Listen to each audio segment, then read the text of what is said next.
Good morning, everybody. Good morning. Wow, this is kind of loud. We are reconvening our meeting, and I'd like to ask Erin to please take roll. Where's she at? I don't even see. Oh, there she is.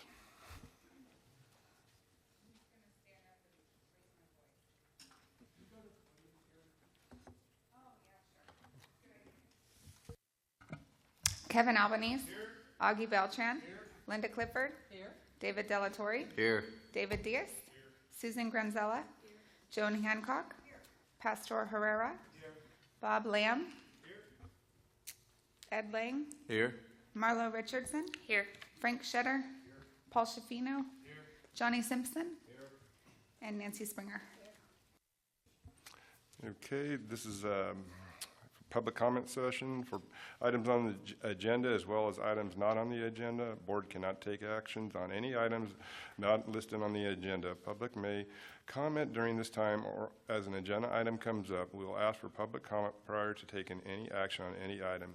If we forget to ask for public comment, the public can raise their hand and they will be recognized. We may limit public comment to 5 minutes per individual. Are there any individuals that wish to address the board at this time? Seeing none, I would like to welcome the Nevada board here. Oh, excuse me. Thank you.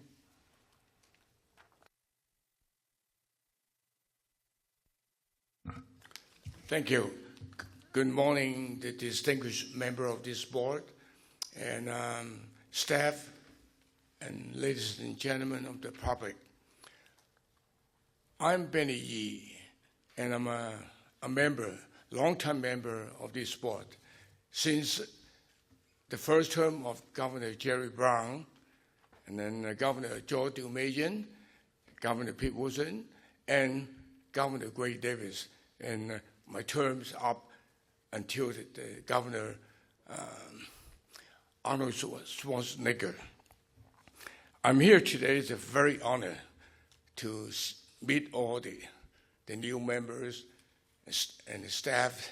Particularly, I'm very happy to see the new leadership of this board been elected, a long overdue, a most qualified female registrar, Cindy Christensen. Well, I got to commend you all board members. Been such a wonderful member that care for the quality of the registrar.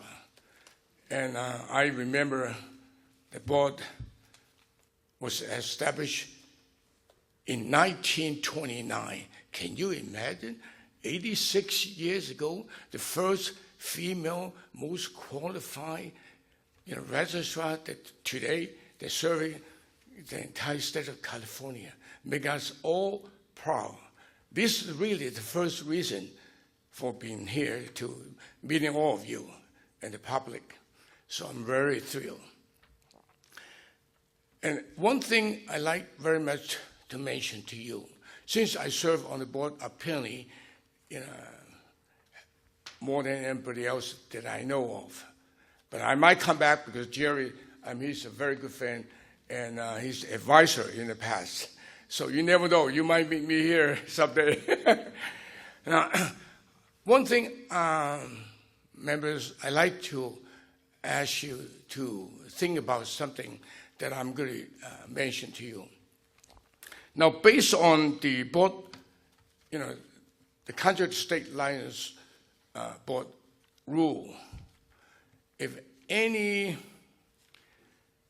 worker to work under a licensee for 5 years or longer, and he be able to qualify after 5 years to get his own license. Because this individual that I know, he worked for a company that 4 years, it's a 1 year short as a foreman of the company, and he been dismissed without any phone call nor a notification to the employee who is a foreman of the company. Now this is, I do not know whether that the board has any right to say you have to notify your own employee before you dismiss him and that kind of thing. But this individual I know for a lot of years and consider he is very, hardworking and enthusiastic about his work, a good character in the Chinese community. Now, he had to move to another company, and he came to talk to me so that that's how we connected with him. And this is Mr. Yi. And do you think that the 4-year experience that I had, now I'm starting with a new company, and what should I do? So I called up and spoke to one the qualified member of your staff, saying, well, the current rule, no, you cannot. You have to start over again for another 5 years. So in my mind, been serving on the Contractors State License Board for so many years, I have not been aware of this thing happening. Now, we always talking about fighting the underground economy. Now, this is the way to drive all those, many of them are well qualified to apply for the contractor license, and yet they are not, have met the requirement of the board. So what my thoughts are, those who, because of the support of the family, and he has to work without license, if we can find somebody else to take him, he got good experience, but he'd be able to pay taxes, what he deserved to pay. But some of them is not. In the Bay Area, I know of quite a few companies, and they so-called doing work without a license. That happens. So I wonder, the policy of this board be able to reconsider those 3 years or 4 years. In this particular individual, is a 4 year. It's 1 year to go. And would that be a good way to allow the 4 years that he had worked for the prior employers as a credit toward his application for his own license in the future? So I hope that the board will really consider is something that is fair to the public, is unfair to the one who's worked for 4 years, and it's not giving him any credit. So this is the only thought in mind that I hope that when you have them in the future, talk about it, whether it's reasonable or not. But also, I'm sure you all know, when you supposed to have a school that teach you to become the contractors, if the credit would be given is that 5 years, okay? If you're going to miss 4 years because you got transferred to other job in other state or whatever, and I believe that the school will issue you that credit so you'll be able to use it for additional educational program to make that up for another 2 years of whatever you were short of. So this is the only thing that I wanted to mention to you. And thanks so much. Thank you, and all the best to your new chair, and Ed Leng, I understand. So, and one of my old friends, John O'Rourke, I have not seen him here today. He's still working on the board, is he? No, Mr. Rourke is no longer on the board. Oh, okay. Oh, okay. Thank you so much. And he's in San Francisco. Mr. Yi, if you talk to Karen Robinson, she's the head of licensing, she can talk to you about that issue. Okay. She's right there in the back. Okay, thank you. Thank you. So much. Okay, so any other public comments? Okay, so now we're going to turn this over to Guy Wells. He's the Nevada Board Chair, and you're going to do your thing. Thank you, Mr. Diaz. Thank you. This is a time and place for the Nevada State Contractor Board June 19th, 2015 meeting. With that, I will call this meeting to order. Our roll call, we don't do as formally. Let the record reflect that we have a full board, absent Jim Alexander and board member Steve Quinn. With that, Ms. Green, if the notice has been posted. Yes, Mr. Chairman, the notice was posted at the Reno City Hall, Washoe County Courthouse, the Washoe County Library, the Paso Verde Library, the Sawyer State Building, the Clark County Library, both offices of the State Contractors Board, on the board's website, and on the Nevada Public Notice website. Thank you, Ms. Green. Is there any public comment for the Nevada Board? Okay, seeing none, we will move on. I would just like to take a moment and thank the California Board. We've had a long-standing relationship between the two boards, which I've been a part of for some time. And you know, the sharing of information, the similarities between our states and some of the challenges that we face, it's been a huge benefit for us to be able to share that knowledge between the two boards. So a lot of times we can head off what we see coming, and hopefully we bring the same value to the California board on some of the things that we've done. But with that said, I would just like to thank the board for hosting us here today, and certainly we appreciate the long-standing relationship, and we'll get into some of those details as a part of this meeting. Mr. Diaz, do you have anything else? Welcome to the Nevada Board. I mean, like I said, we've been, was it 3 or 4 years now or something, and it's been a great mix between us two, and the way we work together, and I love it, and bounce really good ideas off each other, and it's been a really great thing. And welcome to California, and welcome to, this is our training center. I don't know if you guys were here yesterday or not, but this is the Sheet Metal Workers Local 104 and smack in the combined training center. So this is it. If you guys ever want to see a tour afterwards, we might have a little bit of time for that. So, but welcome and thank you. Thank you very much. One of the things that we wanted to discuss initially was the economic forecast for construction. It's been obviously a big impact on both of our states for the last many years, and it appears to us that from the Nevada standpoint that we've finally hit the positive growth, although somewhat modest. That we've enjoyed some construction growth in Nevada, and some of our projects have come out of mothballs and started to come to completion. We still have a couple of ghost buildings on the strip that they're working very diligently on getting brought back to life and completion. And just wanted to open the floor for any economic discussion, what California is experiencing to that end.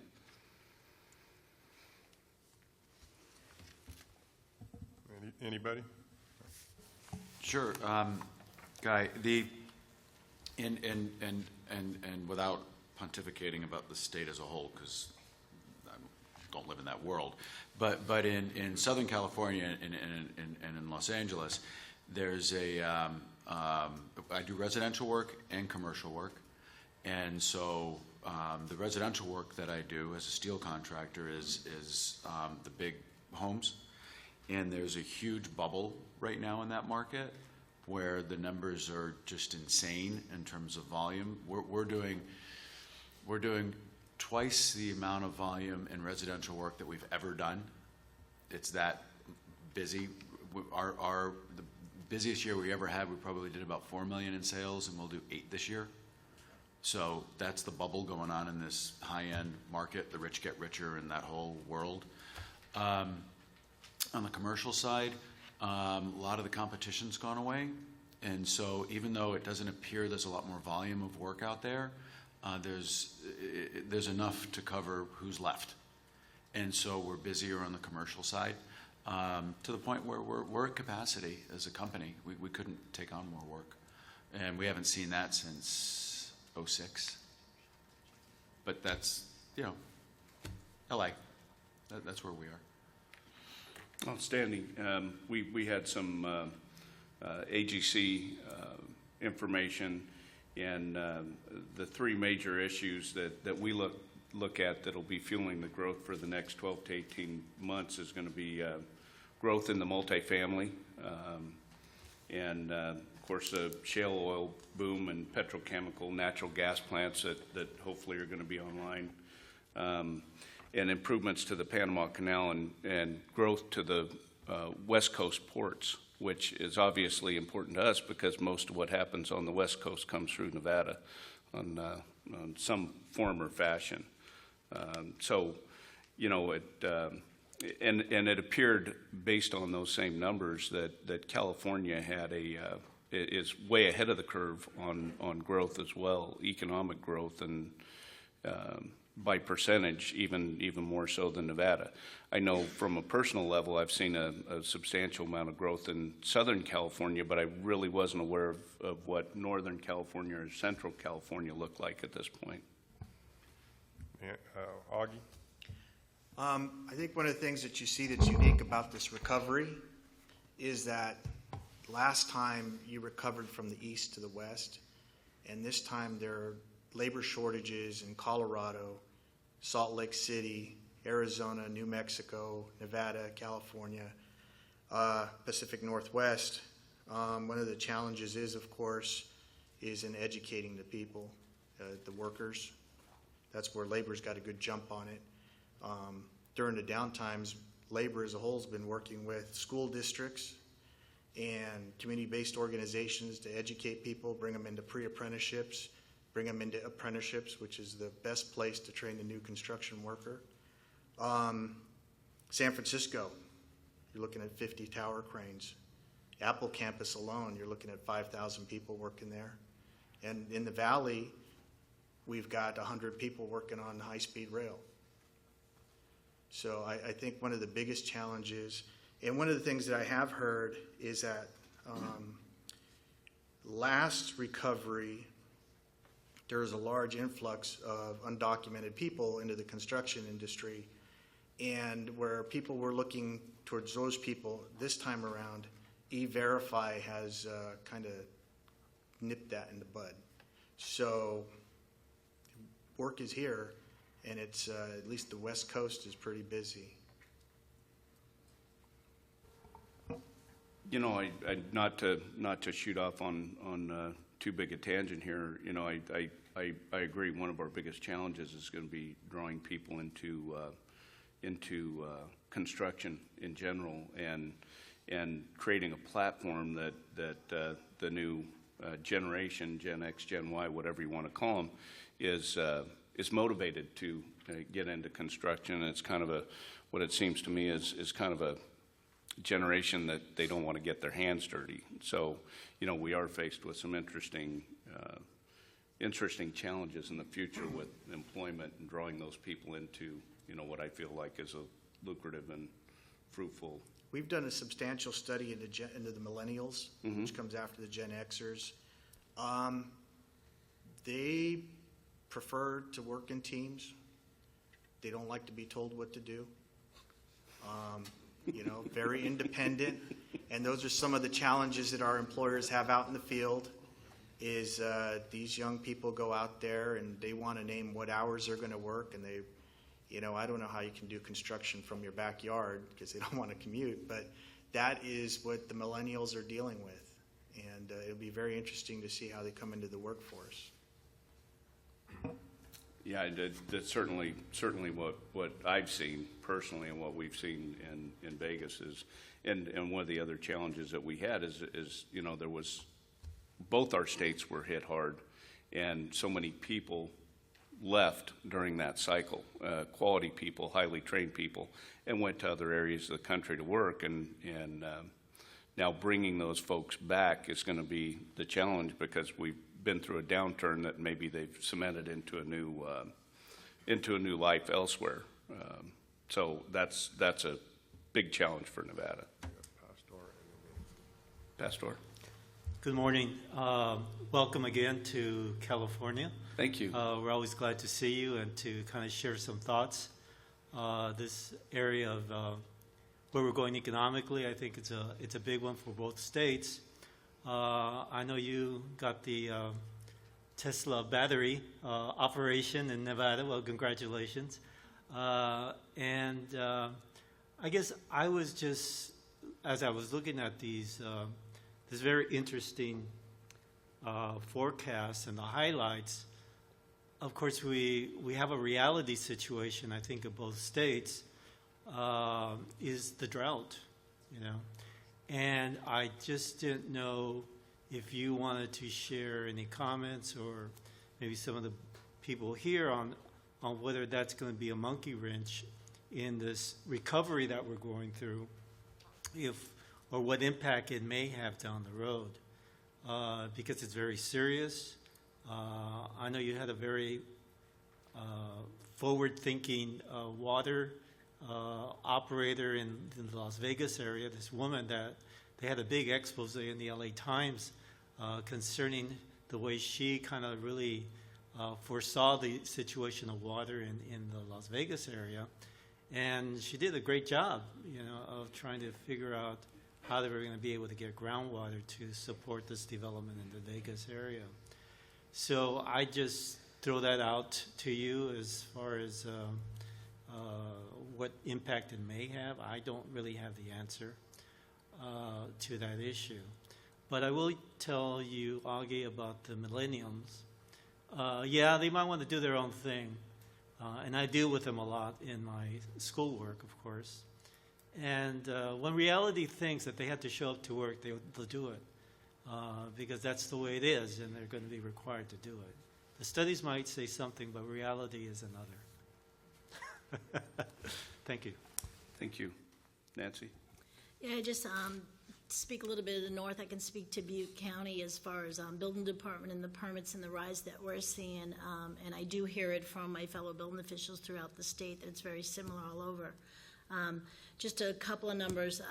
We're not even in the peak period yet, and we just a comparison for 5.5 months, last year's numbers to this year's numbers.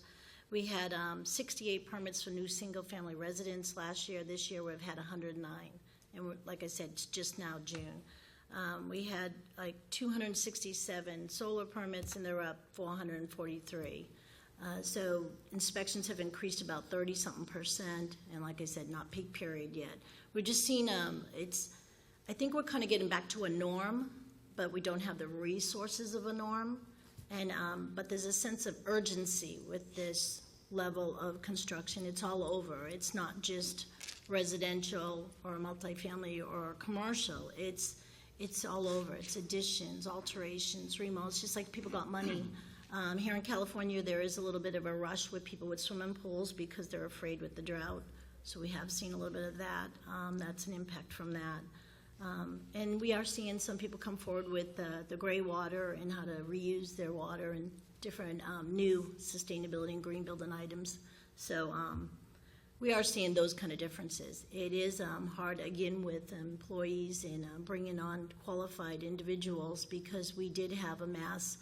A lot of people went into retirement when the economic went down, and then we kind of have a gap.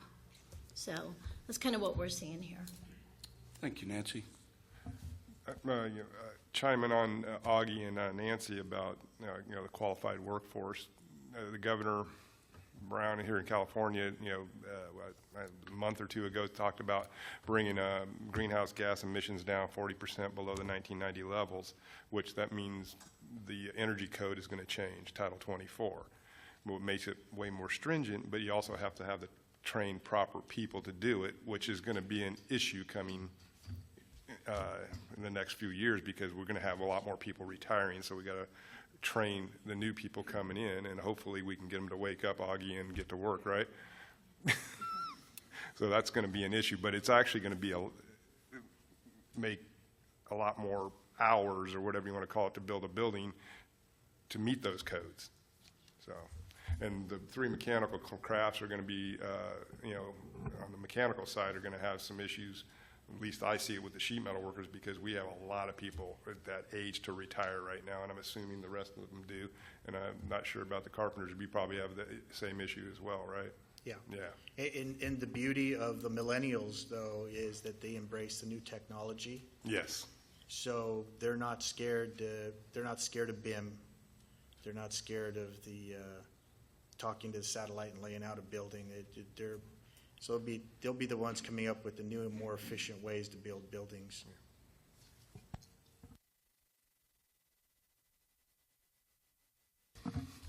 Joan. Good morning, and welcome, Nevada Board. Good to see you again. Seems like yesterday. Thank you. Y'all haven't aged, not a day.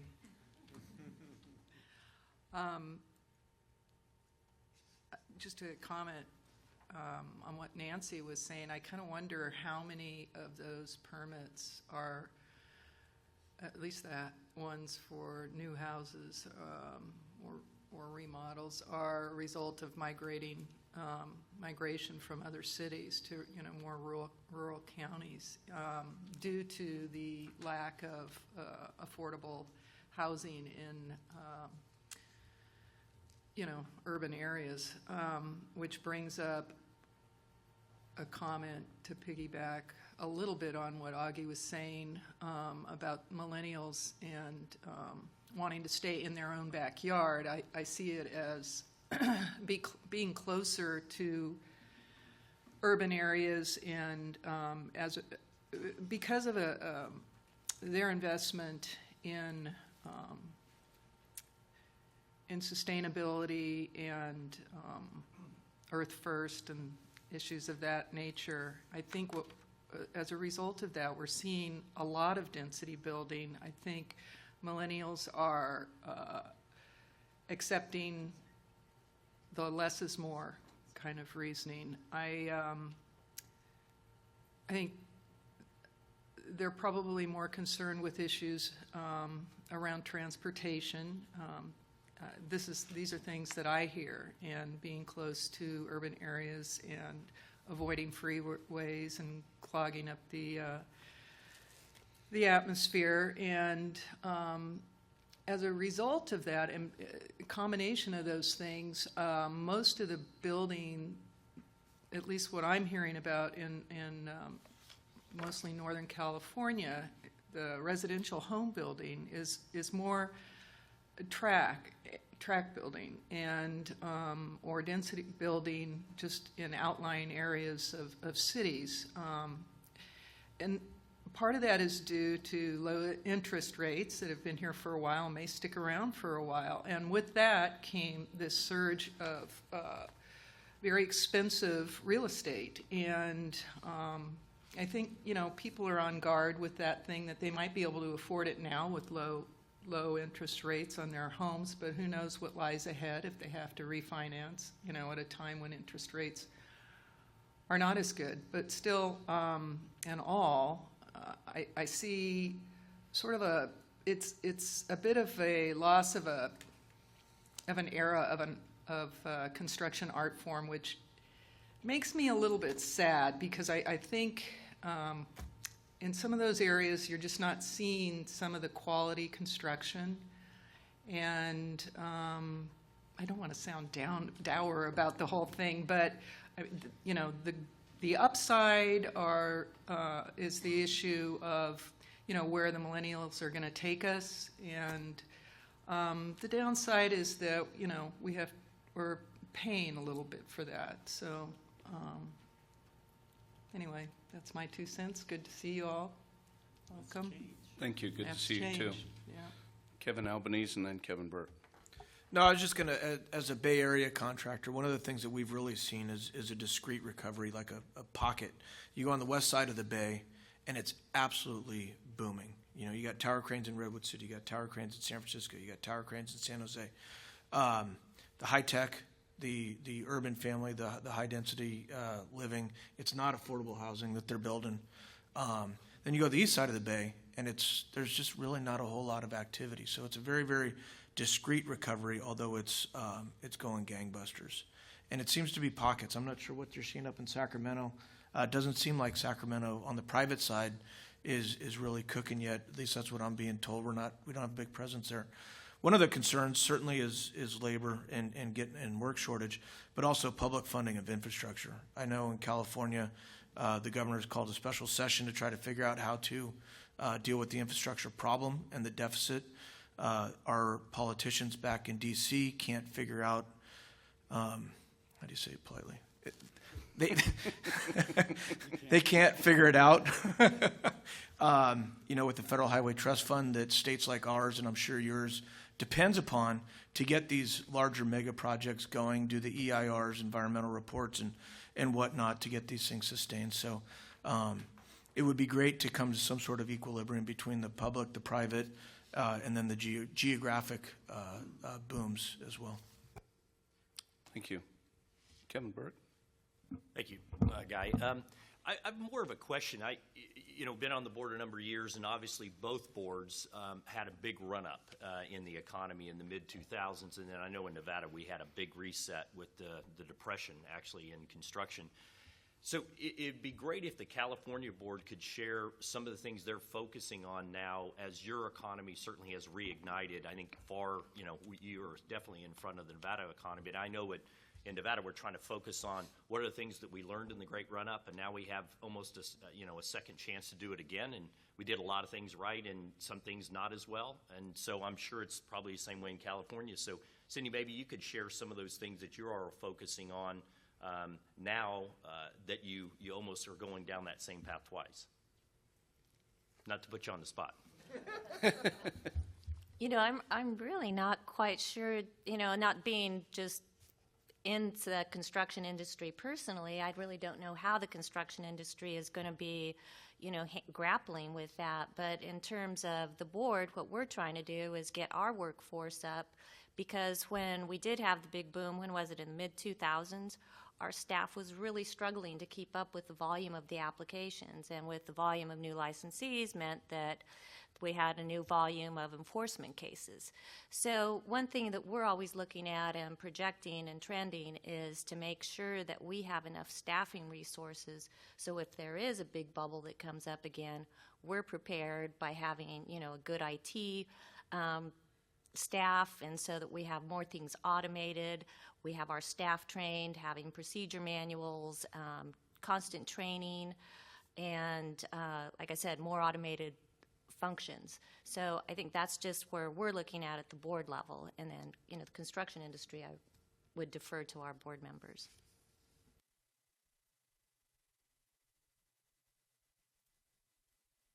Since we've seen you last, and it doesn't seem like it's been that long, you've actually celebrated your 150th anniversary as a state. So congratulations on doing that and actually being one of the deciding, if not the deciding vote on the Emancipation Proclamation when you did that timing of becoming a state. So that was pretty cool. Also, congratulations on having the longest cathedral arch bridge in North America built in your state. That's pretty cool. Two things. I want to second Kevin's deal. I think that until we see stable funding for public infrastructure that can keep up with market gyrations, that it's going to be difficult to stabilize our economy, especially in the state of California. And I think it's really good that the governor is having this special session, and I think it's really bad that Washington can't seem to extend a highway bill for longer than 2 months, which, as far as I know, except for maybe some emergency contractors, which I could name, who can build projects really fast, 2 months isn't long enough to get anything done, anything funded, anything designed, anything out the door.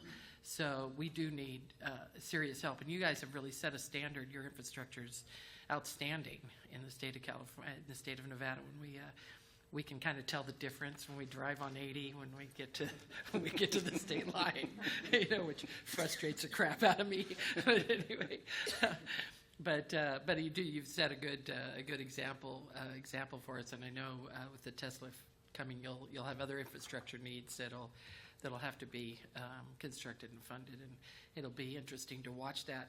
From a licensing standpoint, to talk to Kevin's question, I think the CSLB has really put a lot of resources and effort into trying to get, really trying to attack the underground economy, which, when times are bad, actually grows more than when times are good, and which is kind of doesn't make total sense, but it is what happens. And so there's a bunch of training and information that's going out, and we're using a lot of internet, IT, to get that done so that people who come through the door are more prepared to be licensed, more capable of getting licensed, and we're seeing an uptick in licensing already. It's a small one, but it's a trend that's going up. So that always tells you that the market, that people are feeling better about coming out and getting licensed and investing the money that it takes to get into business on their own. So I think that, as everybody said, we're seeing it, we're feeling it. We can feel that it's happening. And I don't think we're quite at the point where we're actually reaping many of the benefits. And it may be that just because the recession was so deep, that it's hard to get back to zero. It's hard to get back to even before you start getting to a point where you're actually starting to make some progress. And I don't think we're quite there. Yet. But we're very hopeful. Thank you. Mr. Hernandez, Joe. Thank you, Mr. Chairman. I too want to thank you and congratulations on winning the NBA Finals. Golden State to California. With regards to the changes that I've noticed being the public member, when we have our license denial hearings and the people come back on appeal, we are seeing, I think, a trend where several people that in the past had been viable contractors in different trades had suffered, like many other businesses, major financial problems. So they had bankruptcies and repossessions and all kind of financial things going on. But what we've seen, I think, is the trend that most of these people they're trying to get back into the workforce because the work is there. And the one thing I have to say about my fellow board members is that I feel we're pretty fair about taking a second look at these people, because we know how hard it is, especially for most of us that own businesses, to not only sustain your business but also to grow the business. And when these people come before us and we have an opportunity to help them get back into the workforce, because right now, as we're seeing, there's so much activity going on that there's a real shortage of having qualified contractors out there. I think it feels good to us. Sometimes we don't always, agree with the appeal. There's several occasions that other issues, like moral issues, come into play. But for the most part, I think we've done a good job of trying to get these people back in and providing opportunities by having them give us personal guarantees, come back, show us their finances at maybe 6 months to a year to make sure that they're going in the right direction so that we don't have to take any action against their license. Thank you, Joe. Next on our agenda, and thank you for your input. Yes. Oh, I'm sorry. I was just going to make one last comment. Nancy, in regards to the differences between 2000 and now. Some of the things that it kind of came up in conversation here is we're using innovation and using those resources and tools. So there's more information out there. There's more ways of keeping people informed, educating them on new rules, requirements, the regulations that are there, and having that transparency, which is also involving, having more involvement. I think people that are aware that they can maybe attend a meeting over a phone or have their input through an email, using the social media to interplay and stay involved. I think that that's a little bit of a difference of what we're seeing as well. And that is up and coming. I think Augie mentioned about we're going to see that in construction in the sense of the way they design and build is going to be totally different. We're going totally paperless in the sense of in building departments with the electronic plan review. So being able to do that cuts in time, it streamlines processes, it keeps people interacting, and it's just a quicker turnaround, and it saves money in some cases. So it's, those are different trends that we have that are going on. In that sense, it's a little bit of a difference there. So I just kind of just want to note that. Thank you. Anybody else? Yes, David. Yes, thanks. You know, being born in San Francisco and raised in the peninsula, I saw, we kind of live in a bubble. I've had opportunities to go back east, talk to counterparts out there, and exchange notes as far as a development. They would always say they got like 3 cranes or so. This was back in 2013, so my response would always be, you know, well, and they would ask me, how is it in San Francisco? We'd always, by that time we had 21 tower cranes, and it was just starting. 21 tower cranes, we had 3 tunnels, we had 2 bridges going on. So they were surprised. I think that was in large part by stimulus money that was pumped into San Francisco. Then again, we're talking about 7 by 7 square miles. It's kind of like a little island. What we did to secure a lot of that work was do community outreach. We partnered with business, labor, and community. Usually there's project labor agreements to secure some of the projects. What we did was we did a community workforce agreements where there was a pipeline from community-based organizations straight into the construction industry. And that's how we have been successful in San Francisco. You know, the flip side to that is, you know, the affordable housing now. You know, but that's a different issue. You know, and now we start seeing that trickling onto the peninsula, where some of these projects with certain contractors. Again, we're securing these projects through certain, doing the outreach, the training, the vocational training into the construction industry. So I think that's how we've been successful in that area. So, but again, like Albany said, you know, once you go out, it's kind of like, it's not as thriving as it is in the peninsula. So A little more spotty. yes, yes. You know, in talking about the underground economy, I think I'll turn it over to Dave and Paul about the multi-state partnering accomplishments. I know that both our states have worked together in dealing with unlicensed contractors and these folks that, you know, jump the border and try in attempts to escape both of our boards. So, do you gentlemen like to step up and speak to the partnering accomplishments?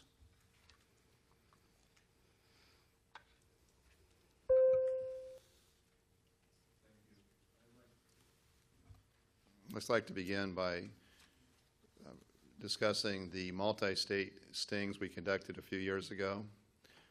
As a member of the National Association of State Contractor Licensing Agencies, we routinely share information that relates to the underground economy and contractors that are able to secure work through media such as Craigslist. Every state has a problem where Craigslist lets anybody advertise. They don't have to include a license number. Many of them do say they're not licensed. In 2012, we put on multi-state stings, and I think there was about 12 or 13 states that participated. It was very effective. It generated a lot of free media coverage throughout the country. And for California, it opened the doors to a press conference in our governor's press room. That's the first time I've ever been there. But again, coverage statewide about how to protect yourself in your contracting. Make sure you check the license. Very effective. For the last 3 years, we've had the opportunity to do what we call our border stings with our colleagues from Nevada, and they've been very effective for 2 reasons. One, we're identifying contractors that are operating illegally in Nevada. They're operating unlicensed and illegally in California. But also, we have other contractors that, interestingly enough, may be licensed in Nevada, not in California, yet they're working across the border, and there's no way for the consumer in California to verify that they have a license, they have workers' comp, what's their track record, it's a problem. And so those things have been very effective. And what's been very helpful to our staff, though, is learning from our colleagues in Nevada. being able to pick up the phone, talk to Paul, talk to Dan or George, and discuss how we conduct these stings.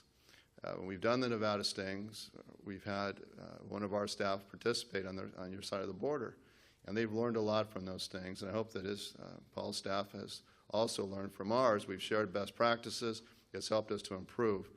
But in doing that and talking to Paul about our operations, about how we can share information, we can help each other when we have, say, a rogue distributor of contracts. There's one in Las Vegas that's enabling service and repair companies that are unlicensed to obtain material and perhaps call lists to target the elderly, to have one of Paul's staff go out and investigate that. That supports our effort. So it's just been tremendously successful and helpful. They'll pick up the phone, talk to Paul, get the information, share ideas, and bring greater success to certainly to California and our enforcement staff. Thank you, Dave. To piggyback on that, as Dave said, and people in Nevada really don't like to say it, if I'm a native Californian, the economies are joined at the hip. And people, if you're coming from California, you come to Nevada, you realize that more than ever. One of the cases that we had occurred in 2011. Well, it goes back to a contractor, general contractor who was in Riverside, Mr. Anton Fada, and he's a licensed contractor in California. He was arrested by the ATF for purchasing guns in a state in which he's not a resident. Specifically in the state of Nevada, he was purchasing guns and bringing them to California. Well, Mr. Fada was subsequently selling these guns in Lebanon, his home country. And what happened, ATF indicted him. He pled guilty in 2013. He was convicted, ended up serving his, I think the sentence was 5 years probation, $4,000 fine, and he had to surrender whatever weapons he had in order to be forfeited, of which they were able to seize 15 of the weapons, 15 of the 26 guns. I believe 11 of them had been sold in Lebanon. Well, what happened is after his conviction and sentencing, Mr. Fada applied for a license in Nevada. We have the fingerprints checks, we run them, we realize that, well, this guy's got some serious issues.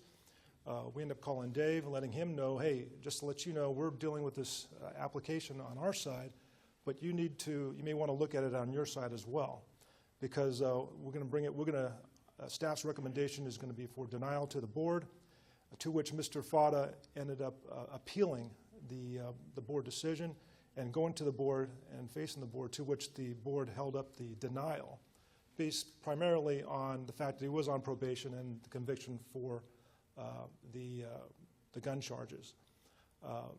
One of the things I think what's important about this is the fact that, as Dave says, the communication between both states.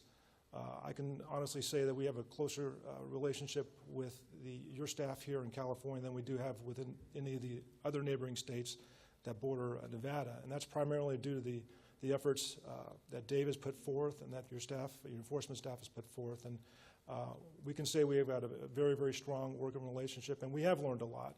One of the things when I first came over was the fact that, when we were doing stings, it wasn't a common practice. We tried to get law enforcement out with us when we were doing these things, and it's a officer safety issue.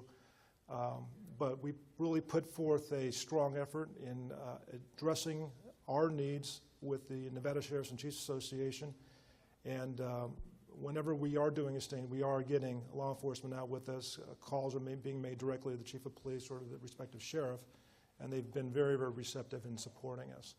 And we will. That is a continued practice. That's something that we will do and have continued to do, and have been extremely successful in doing that. So that's just one example. But. Thank you, gentlemen. Any questions? We did adjust the itinerary a little bit. We moved strategic planning down to the bottom. If we have time this afternoon, we can jump into that.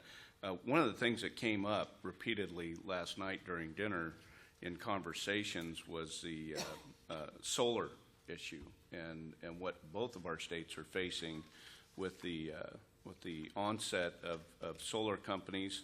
I'm sure there are some that are very reputable and reliable, but all the challenges, and Bob, we discussed the possibility of roof penetrations and destroying roofs, wind shears, just a myriad of issues with solar.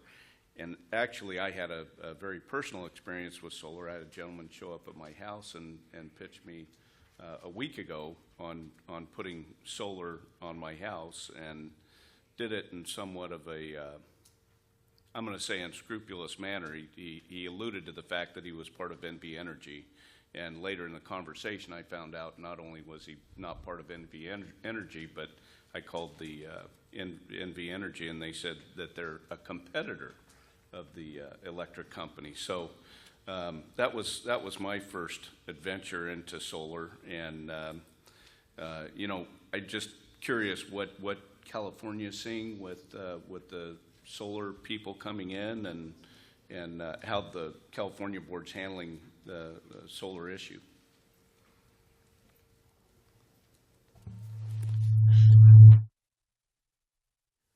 Hi.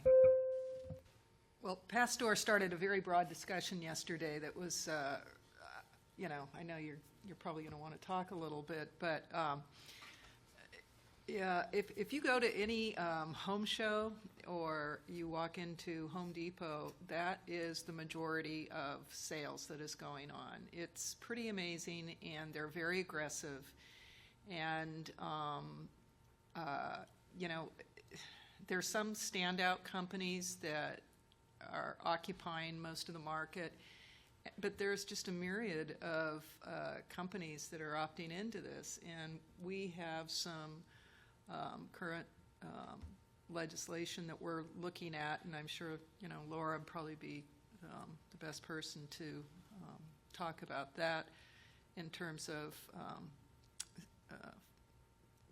sales, home improvement sales, individuals, and where, you know, the concerns that were raised yesterday about, you know, the tactics that people are using. I mean, it seems like it's similar to tactics that we've talked about for the last few years in the service and repair issues that have come up, and I think we're going to see a flood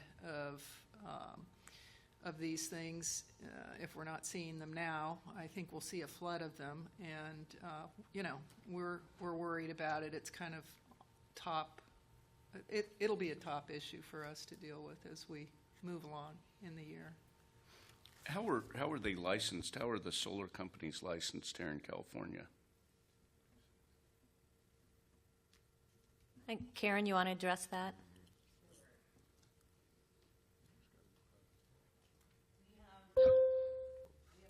That's the wrong button. Thank you. We have a specialty classification, C46, for specifically solar. They're licensed just like any other contractor. They must show 4 years of journey level experience out of the past 10 years. There are also other classifications that can do solar, such as our C10 electrical class and our B general building contractor. But for the most part, if their business is specifically solar, we license them under our C46 category. They must undergo criminal background check, show the experience, take both the trade and law exam, and then, of course, post the bond and the other licensing requirements. Does that answer the question? Thank you. But isn't it true that only the C10 employees that are installing the panels are required to be licensed?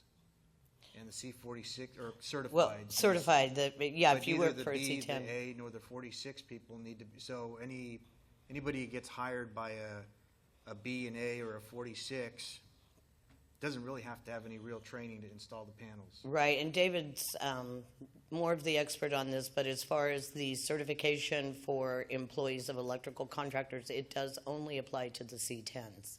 And that brings a risk, because when you have people who are inexperienced installing solar panels and they don't know how to hook it up to the grid, you may have PG&E or SoCal Edison coming in to do work, And if they don't know that house has got active solar, they can get, and some people have gotten electrocuted and shocked. The other problem with a lot of the C46 contractors is that their people aren't trained, and they fall off of the roofs. And of course, when they penetrate the roof, there are leaks. So certification is a big challenge. Dave? So one of the things Guy and Kevin and I were speaking of last night, I've had the same issue. I've recently remodeled my house. A lot of California board members know that, and it was kind of an odyssey with the contractors. So I had solar come in to look at it. I have everybody has an air conditioner in Southern California and a pool, so I had, a lot of electrical load. And in looking at it, I got to thinking like, a mechanical detailer that I was for many years and a superintendent, and asking about roof penetrations, wind load on the panels on top of my roof. I mean, I live in Southern California, we get Santa Ana winds. I mean, they can be 35, 40 miles an hour. Well, if you have that thing rocking back and forth on your roof, unless you have some kind of a good way to anchor it down, there's reinforcing underneath. And when I talked to 3 different contractors about that, it looked at me like I was an idiot. I said, well, explain to me, is any calculations put into this? And they didn't know what I was talking about. So it didn't make any sense to me. I mean, I sure as heck wasn't going to have somebody go on my roof. And then there's different types. There's the type that want to, lease you the system, basically. It's their property, their equipment on your structure. So when you take all that into account, you start to think, well, why would I be subsidizing their sunshine on my house, using my house as their base, and they're charging me money for it? Didn't make a lot of sense to me. So, ultimately, if you boil down through all the BS, which really a lot of it is you find out that, like Guy said, it could be $4,000 or it could be $50,000. Depends on what you want to pay. So in a $50,000 system, you're going to own the system. I had a licensed contractor put in a brand new electric panel. It's all ready for solar. But, after going through that, I didn't do the solar because a lot of the new technologies that are coming out, I really think that these large panels are going to go away based on the work at Ivanpah I was involved in with my job as a UA rep. Went out there and spoke to Bechtel, which was the people that were doing the work. And they said, well, this one, there's one other one that's going to be coming up out in the desert. It'll be the last ones, and the rest will be photovoltaic. So the technology is changing so quickly and so rapidly that I ultimately expect to see relatively small systems that could actually be mounted on the outside of a wall and then piggybacked into one of these Tesla battery packs that, you've seen those. They're not here yet, but they're coming. But it's literally just like the battery packs that powers their car. So, I mean, those type of technologies coming forward, the power companies obviously are going to be nervous because they've had a virtual monopoly on this, and I know they're not happy about it. And what Augie said, they're supposed to have notification that you do have, in fact, solar. There's also supposed to be a disconnect that disconnects automatically if the line power goes out. So now only the solar system's there, and you have to manually have that reset. So it doesn't backfeed. And if they don't know what they're doing, they're going to kill somebody. Now, I'm not an electrician, but I know enough to be dangerous, so I don't want to step on Johnny's toes or Frank's toes. But that I know enough that's, obviously, it's just like any kind of power system. It's just connected. It doesn't know left from right which way it's going to go, just like in a plumbing system. If you, turn off at one place and it loses power one place, but it still has power feeding in, it's going to backfeed and kill somebody. So, I mean, ultimately, we've had discussions on this board in the past about making sure that the solar contractors actually did know what they were doing through our testing and things like that. What Augie brings up as far as qualified technicians to install the solar, that's another issue that a lot of times we don't get involved in because the licensing just covers the licensee. And when they're hiring people, it's up to them through other laws to make sure that their workers are properly protected, fall protection through OSHA, et cetera.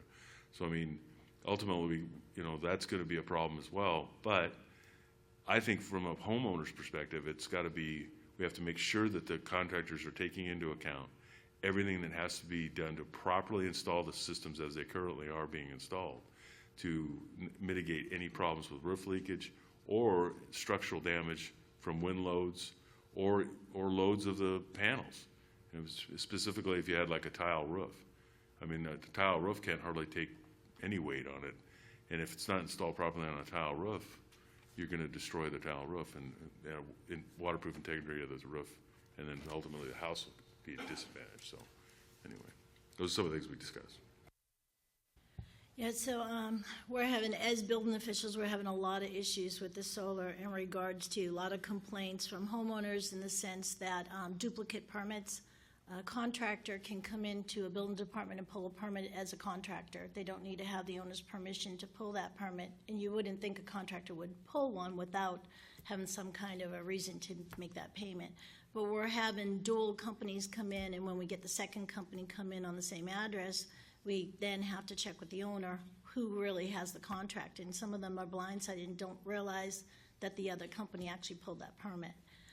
Repeat offenders, so then usually what we do is we put them on check and say we need a signed form authorization from the owner, you know, and we'll put them on call for about 30 days, and if they don't do it anymore, then we'll say, okay, now you can come back in.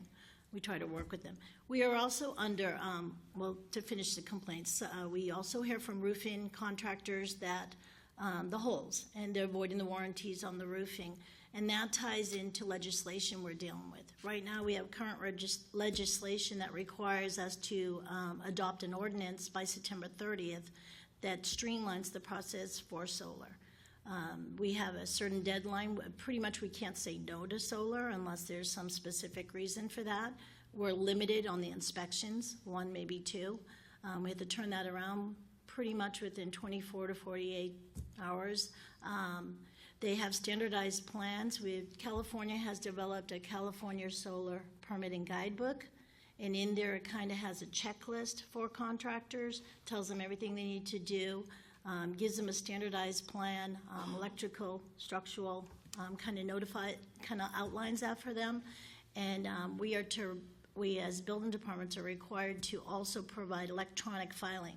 So basically make it as quick as possible, that streamlined process, to either they can still do fax, which is very rare, but mostly online permitting, and that runs into problems. So we try to provide that, but what happens is the contractor gets ahead of us. They'll go out there, they'll install it on tile roofs, they'll install it on illegal structures, they'll install it on structures that are not structurally, do not have that structural integrity for that support. Then we require, engineering, or we have to require permits on the structures. So we're running into a lot of issues with that. And trying to get the information out. We've had stakeholder meetings for almost 1.5 years now where we try to keep them informed and let them know what we're doing, but they really push it a lot. Well, you have to do this, you have to give us our permits, and we'll have them come in 10 minutes to closing with 15, 20 permits, and just really pushing that. And like I said, most of them are installed when we get out there and we have to write them up, and it's kind of a hard scenario because you don't want to make them make it even worse by telling them, well, you have to move those panels, because we also have fire access that's required around those panels as well. And so it's kind of the issues. I mean, it's kind of all around. It's different areas, and we're trying to do our best to work with all the different groups. But that's some of the stuff that we're up against. Nancy, what did you say about contractors coming in to file or get a permit for someone that doesn't authorize it? The way that a building permit works is I don't know why they would do that. That was our question too, because why would you put money down? One of the other legislation we deal with is we can only charge a certain amount of money for solar as well, within reason. And so it's kind of a flat rate, so they can run anywhere from $400 to $600, and they'll come in and they'll put that money down. And then you wonder, because they can do a refund, but they only lose maybe $120 or something for that. Most jurisdictions have a lower rate of keeping for refund, but then we have to go through all that paperwork. But they'll do it, and they try to strong arm people. And some homeowners say, well, they'll say, well, I guess I got a permit with them, and I have to go with that other company. And we tell them, no, you need to, we'll refer them to the license board. And when we see repeat offenders, I've been talking with Dave about the different companies, because it seems to be the same companies that we're dealing with throughout the state. Nancy, just on the dual companies that are applying for permits on one particular property. What are you finding out about that? Is there any connection between those companies? We find more connection with the type of applicants. It seems to be people have gone to home shows and they filled out a form having somebody come out and they thought they were getting a bid, but they're actually signing some kind of purchase agreement or some contract with them. The other one is elderly. It's senior citizens in the sense of that they don't know any better. They'll get like a pink card in the mail, and because it's pink, it's kind of like the red alert for people. And they think it says solar, and they'll call them up and they think it's some kind of a bad notice or something like that. And they'll call them up and they'll get a bid, and then they'll come in and pull permits on them. And then another, not to get off that, but another issue we run into is electrical with the derating of the panels.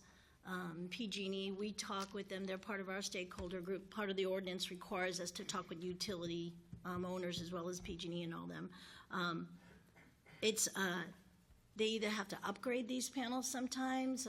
They have to do load calcs on it, but with the streamlined process and what's allowed, we don't get all that information all the time.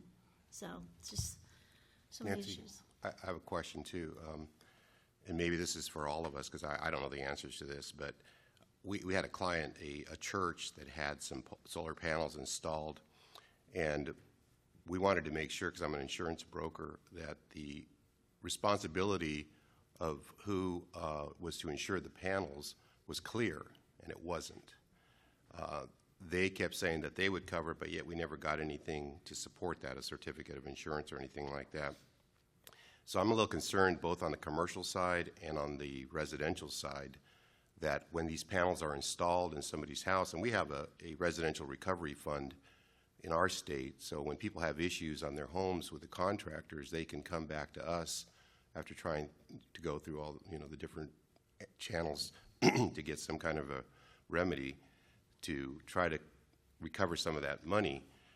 But I guess where I'm puzzled or confused is whether or not there's any requirement when they're selling these systems to determine whether it's leased or whether it's owned, and to make sure that the consumer is letting their insurance company know, because all of a sudden if you've added thousands of dollars worth of solar equipment to the roof of your house and your house burns down, and you're responsible for it, who's going to cover it if it's not protected under the insurance policy? So these are some of the things I think that the consumers also need to be made aware of.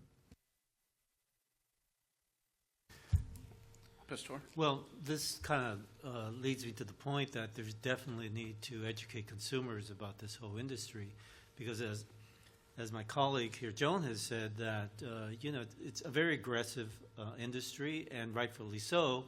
The state is pushing it, the governor is pushing it, and we all know that it's good for the environment to go solar. And I don't know if you're aware, the Contractor State License Board does these senior scam stopper seminars throughout the state, and I've been to several of them, and the number one question that's raised by seniors that are there, we get all these calls day in, day out, from contractors, primarily solar, asking us, we want to come and talk to you about the solar offer that we have. So not only on the one hand is the regulatory responsibility, but on the other hand is really getting the word out to the population that some of the alerts that they need to take into consideration if they want to go solar. Great minds think alike, Pastor. One of the concerns that I had when I had these people come to my house was the lease and the mechanics. It's not a mechanics lien. It's like a property lien on your house until you pay it off. Who, in fact, is going to be responsible, because that's great. They say they will be, but in 15 years, if that company's out of business, perhaps this might be a good way, not necessarily a board direction by any stretch, but an idea for our public affairs group and perhaps Nevada's to put together a joint, or at least collaborate on a consumer deal, Pastor, like you were talking about, a pamphlet or whatnot that would be distributed through the Home Depots, the Lowe's, and just on the internet to educate consumers, because there are a whole host of issues, not only from building it and not only from wiring it, but also from the who's going to protect it and whatnot. So Maybe that could be a good follow-up. I have a question. I had like to hear from Paul and Dave both and see what we're seeing on the investigative side. Well, what, to piggyback on what you're saying, what we do in Nevada is we've partnered with Nevada Energy. And Nevada Energy holds workshops for residents that are interested in purchasing solar and going into solar systems. We are allotted a seat at the table with them. We do a presentation as far as what to look for, what to be concerned about, ensure that the people that you're signing contracts with are actually licensed, and that they're not, because what we're finding in Nevada is a lot of companies are coming in, they're signing contracts with the homeowner, and then those companies are then licensed or contracting with a licensed contractor in Nevada to install the system. So we're actively engaged. We've got a PowerPoint presentation we've done a number of times and partnering with Nevada Energy in order to get the word out. I think we're also looking at a public service announcement potentially this year, putting that out as well, because we think that this is a real important thing, and try to deal with it and try to get ahead of the curve and trying to educate the homeowner of the pitfalls of solar. And I think the situation is that, and you touched on, is that the public wants to do what's right. They want to go green. They want to conserve energy. They want to recycle. And there are a lot of these sales taxes that are out there that are very, very aggressive, that are preying on their willingness, or the public's willingness to change, as well as you touch on also the elderly. We've had situations where we've had to step in with contractors where these elderly have actually contracted for solar, not knowing they're signing, a 21% interest rate agreement for 20 years, and then we're coming in to step in and having the contractor pull out of it, and things like that. So it's a very, very, I think it's a very slippery slope for homeowners, for the public, as far as what they're looking into. And the best thing is to educate them on what they need to do in order to protect themselves. So, and that's what we try to do in Nevada. And we're constantly trying to use different ways. And another thing that we also do is there are professional organizations in Nevada that are solar enthusiasts that meet on a regular basis. We've also addressed with them and sat down with them and explained to them the law under Nevada revised statute and what they can or cannot do, because none of them are contractors. And told them, listen, if you're doing this or doing that, you're outside, potentially you're jeopardizing your license if you're not, if you don't have the appropriate license to install this, as well as the fact that if they are not licensed, to get licensed. So we're actively engaged in the industry, trying to get engaged more and more, but it is a constant, it's a constant thing that we have to do, because like, as you said, there's a very, very aggressive sales pitch that's out there within the solar companies. And I would say the majority of these solar companies are not home-based in Nevada. They're home-based in outside states, such as, Arizona, Utah. So. Thank you, Paul. Preparing for this meeting, we looked at our solar complaints that we'd received within the last 18 months. And what we found is an over 200% increase. We received more than 300 consumer complaints in the last 18 months. And looking at those complaints, 25% of them were filed against unlicensed solar companies. What's the common theme? It's a consumer that was promised something verbally that they didn't receive. They were promised they were going to have zero net energy use or cost after they had this $30,000 solar system installed. And that's not the reality of it. And so we've reached out to the California Energy Commission to put together a joint presentation. But what we really have to do, and we've emphasized to them, is we need to come up with what's an acceptable sales pitch. I know that's tough, because if you're selling a solar system in an area which has cloud cover on a regular basis, you're not going to receive the same amount of energy use. It's not going to work for you to the extent that it would in a climate where you have the majority of the days are sunny. So that's a tremendous problem. We also have a problem with the lenders. What we're finding is that we have these lending companies that are marketing their services to solar companies, and they're misleading the consumer as to the interest rate. It may be 6 months interest free. However, when the interest rate kicks in, it's 18 to 20%. that's a problem. And take it a step further, these lenders are giving the money, they're financing these projects directly to the contractor. The contractor is receiving 100% of the money up front. Tremendous problem. We did a sting operation last week. We called a solar company off the internet. A young lady came out, and she wasn't even sure she was working for. But the funny thing about it was, she's not a registered salesperson. She's just telling us that if you sign a contract, your energy costs are going to go down to zero. And it's probably not realistic. And for training purposes for our staff in California, we need a better understanding. And we're looking at a contract, what the kilowatt hour standard is, or for that panel. We don't understand it. We don't know if somebody's getting the high-end panels or they're getting the low-end. We met with the Energy Commission. We showed them a contract for $30,000 and said they're getting 10 panels, they're spending $30,000. Are they getting a fair market price for this? And the answer was absolutely no, you're not. And these panels, they're not the right size for this home. It's not going to work. And I've learned something this morning in talking to some of our board members. 27% of the new construction now is coming with solar. That's really important. But also, I learned that you may need to get a satellite to be taking a look at the house, making sure they're placed properly. They need to know they need to maintain these units. But we have a tremendous problem, and it's only going to get worse if we don't get a handle on it. Question. Thanks, Dave. Yeah. Nancy, when somebody comes in to, they want to do a complete window change out, let's say they had dual pane windows. Now I want single pane windows. You're going to make them do energy calcs. Is it possible that, I mean, in terms of following up on what David was saying, I don't know if it is possible requiring solar outfits to do that. That they have to, in order to pull a permit, they have to supply energy calcs for that particular property.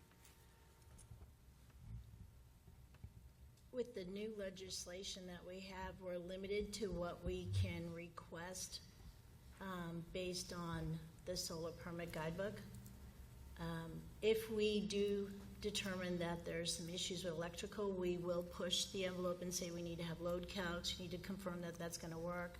So we'll do our due diligence as far as what code book requirements are, but having them provide all these extra documentation and additional plans is not part of the streamlined process per the bill.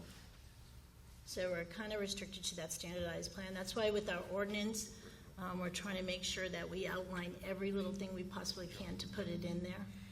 And then what we do is we try to use different avenues so that we stay within the guidelines of the bill, but then we still stay in the guidelines of the book. Like, we're being questioned, like right now I have one where I'm questioned by the Energy Commission in regards to why are you requiring an engineer's letter for this system going on a barn? And I'm like, because it's not structurally sound, it was unpermitted. We used to have ag exempt permits, meaning they would pull a permit, pay a price, nobody looked at it. They built that for ag operations. So now if you're coming back and you want to put solar on that, then we need to be able to know that that roof can hold that load. So we would require the engineer letter. Per the streamline process, they're saying they should just be able to put the solar on there because the building's been standing there. So, we do what we can as far as the requirements. If the energy code says we have to have certain requirements there, we try to do that. But sometimes our hands are a little tied on certain areas. I don't know if that kind of goes around answering your question there.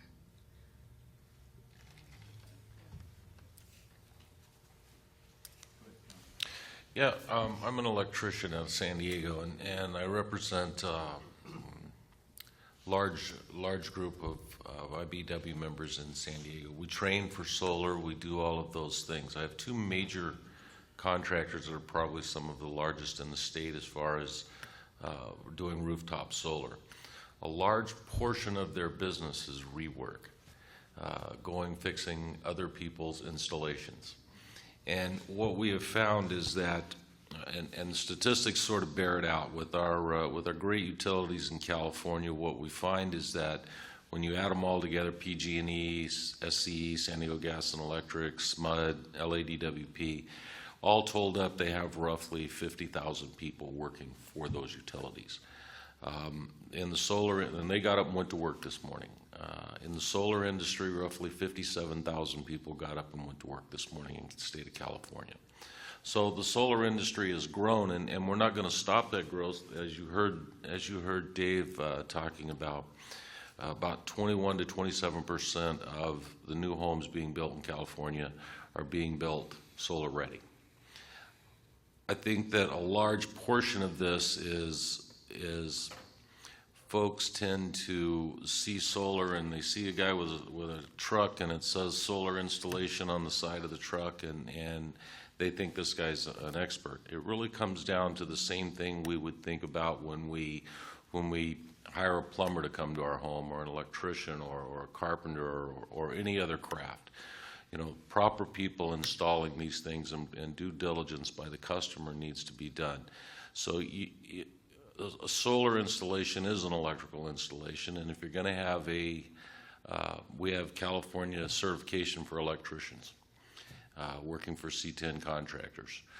My guys all carry certifications. If somebody's getting into your panel and they don't have a California certification, wow, they really shouldn't be getting into your electrical system. I think that as customers, as someone comes out to your house, there's two major problems: improper installation, and as Dave was talking about, many others on this committee, is we get a lot of sales folks out there that are promising things that are just not true in the solar industry. One of the things that is not true is if you're installing a solar system. In my neighborhood, I saw a solar company come in where I live, and they actually cut down a shade tree and put the solar system on the northern side of the guy's house. I mean, what is that all about? So, and that was a roofing contractor. It wasn't even an electrical contractor. So when you see those sort of things happening, you sort of expect that there's going to be issues. I would think that over a period of time that we as contractors license boards will be able to define this a little bit better. Right now in both of our states, there's grants, nationally, everywhere else. There's all kinds of grants out there for folks to train solar installers. So you go get your training, and then all of a sudden you're going to be in a hot electrical panel. Wow, without a journeyman training you're going to get hurt, or you're going to hurt someone else. Not to mention the danger to the home and those sort of things. So I think that over a period of time this will work out. I think that we're in sort of a situation right now that those folks that are in the industry as contractors, I think a lot of the C10 contractors probably are doing more, the electrical contractors doing more rework than they were just a few years ago, because of so many people entering this industry without the experience getting these licenses. C46 contractors, really not a solar, although we do permit them, and those of us in the electrical industry don't see them as solar installers. We see them as a different type of contractor. I personally see a C10 contractor as a person that should be installing your solar system. So we need to look at those sort of things, I think, and we need to have some sort of a form or a paper for the folks that do install these, a promise paper.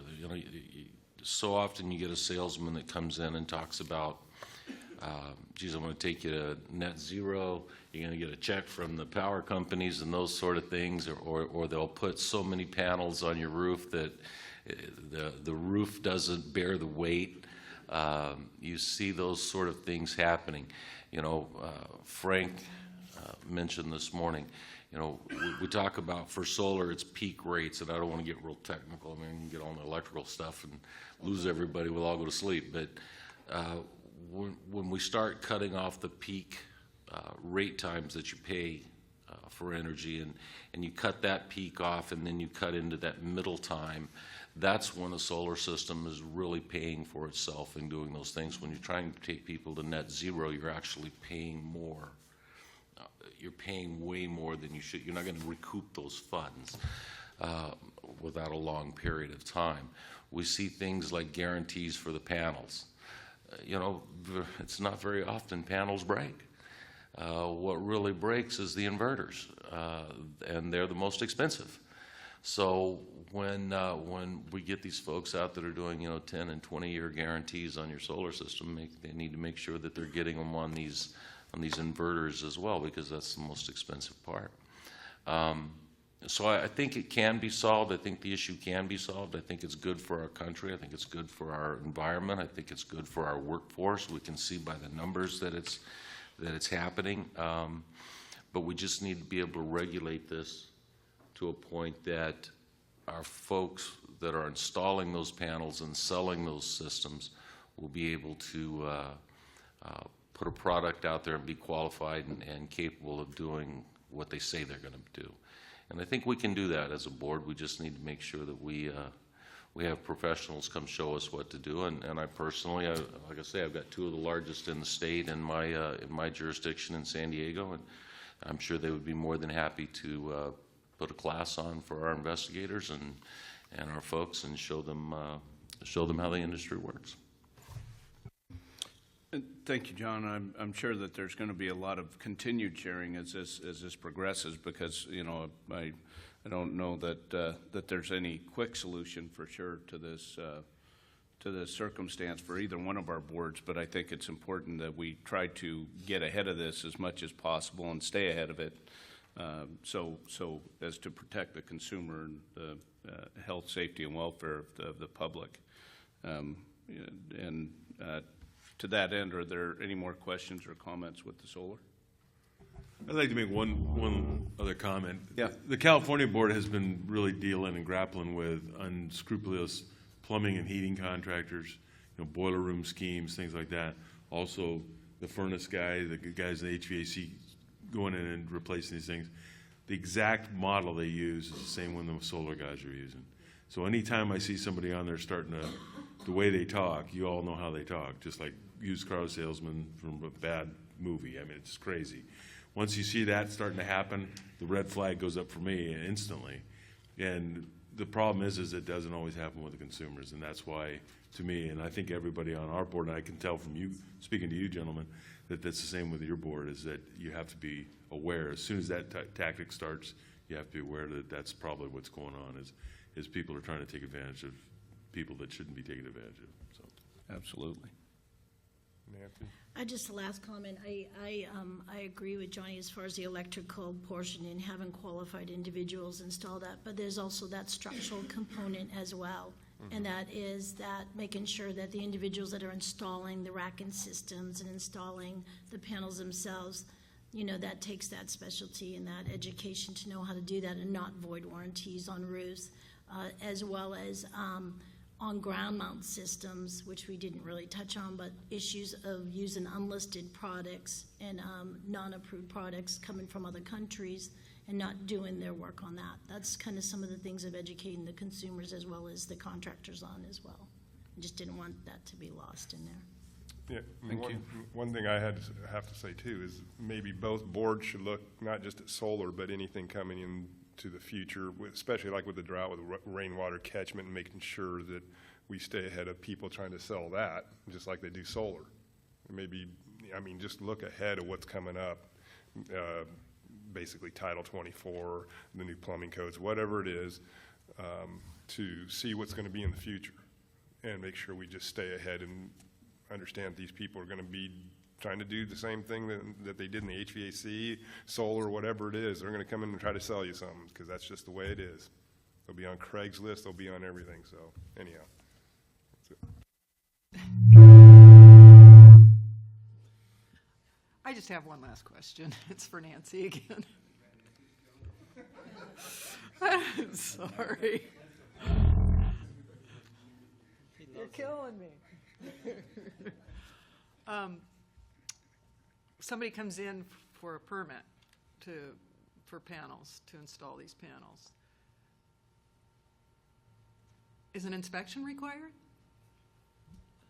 Yes, they're required to have an inspection. It's a limited inspection now, and that, again, is through legislation.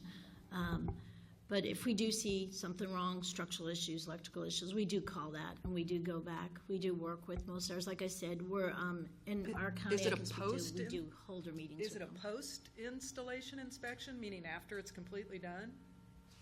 When you can't see Yes. those brackets that you're talking about? Well, you can take a ladder, you can go up on the roof, sometimes you can see underneath, depends on the system. Yeah. Sometimes you have to go in, and depends on what we receive as far as plans and, you know, the type of structure they're putting on. Sometimes there's additional documentation that we have to look at. So if they have to reinforce the roof, we might have to even look in an attic to see that that's been, you know, the fixes have been handled, whatever engineered fix was required. So we do inspect them. In ground mount, we have more than one inspection. We'll have foundation.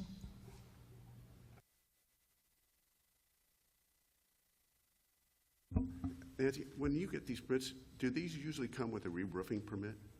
I mean, are these in conjunction with each other? And my question about that, most of these systems are guaranteed for 20 to 25 years.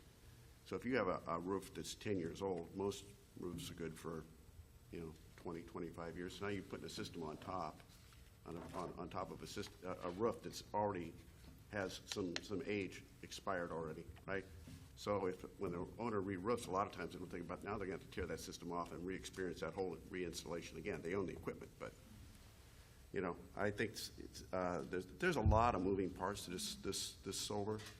And right now, I think it's like the Wild West. I would really like to see the salesmen have to give the owners a true financial cost of what their savings are compared to what the financing costs are, everything else.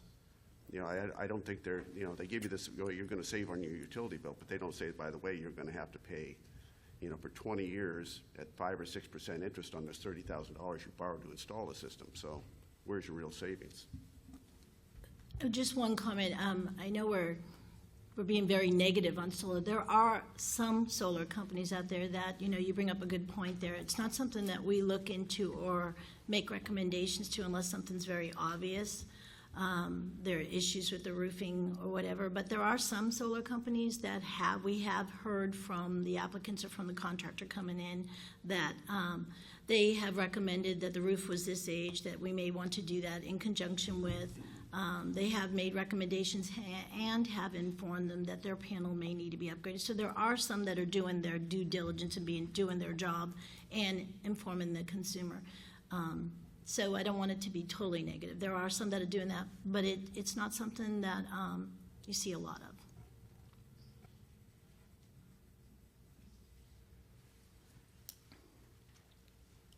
Okay.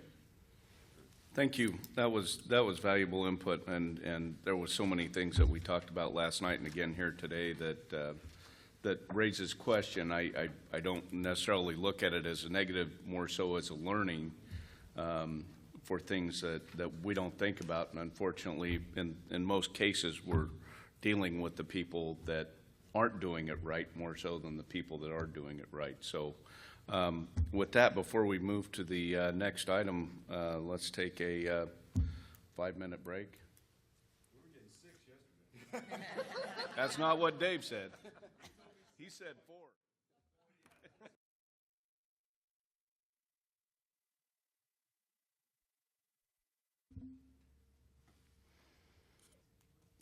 Call back to order. One of the things that I've heard that I recognize and realize is how important it is for the Nevada board to get ahead of the public information and informing the public of the importance of doing their homework and really looking into this, as well as looking into some of the sales tactics that these folks are taking. And I've got a whole myriad of notes here, but the financing agreements make sure that they don't get tied into ridiculously high financing rates on the circumstance. And so, Ms. Green, do you have anything to add to that? Thank you. I think this subject has been on our radar for a few months now, and actually, I think this discussion is very important. It's important that we continue to find ways to educate the public and get out in front of this. I think today, just some of the things that have come up, we're going to absolutely go back and and come up with a plan of how we can get in front of this new solar wave that's coming. We were just talking a little bit about how we saw this in the pool industry years ago and what happened and how your state as well as ours kind of got in front of it. And I think this is going to rise to that level of consumer awareness that we need to work together on. So thank you. Can I make another comment? Something that Dave said, I'd like to kind of expand on a little bit. The solar issue, like Margie was just mentioning, when we have to start thinking the total package of what's going to be on these roofs. My union, the United Association, has started discussions with the roofing union to try to come together with some kind of an agreement where the roofers are part of the United Association and we have full systems that capture rainwater. So every drop of rainwater would be captured and reused like they do in Australia. We're also affiliated with the Plumbers Union in Australia, and that's something they've done for years. The entire roof system is all complete, part of the water system in the home. So they can flush toilets with it, water their plants with it, things like that, with an on-site. You know, they use it 3 or 4 times before it goes in the sewer anytime. So, I mean, it's something that in California it's definitely very important. But if we throw a solar system up on the roof too, that throws another, you know, aspect into this. We got to make sure that, you know, when we start talking about this, that if there's multiple systems in use on that roof, that's all taken into account. Because I know that, you know, a roofing contractor may want to do part of the electrical contractor's work, or the solar contractor's work, or the plumber's work. So, I mean, ultimately, you know, these are things that are coming that we really need to be cognizant of going forward. I just want to make sure everybody is aware of that. Dave mentioned it briefly, but I want to kind of reiterate that that is in fact what the industry is going towards. Thanks.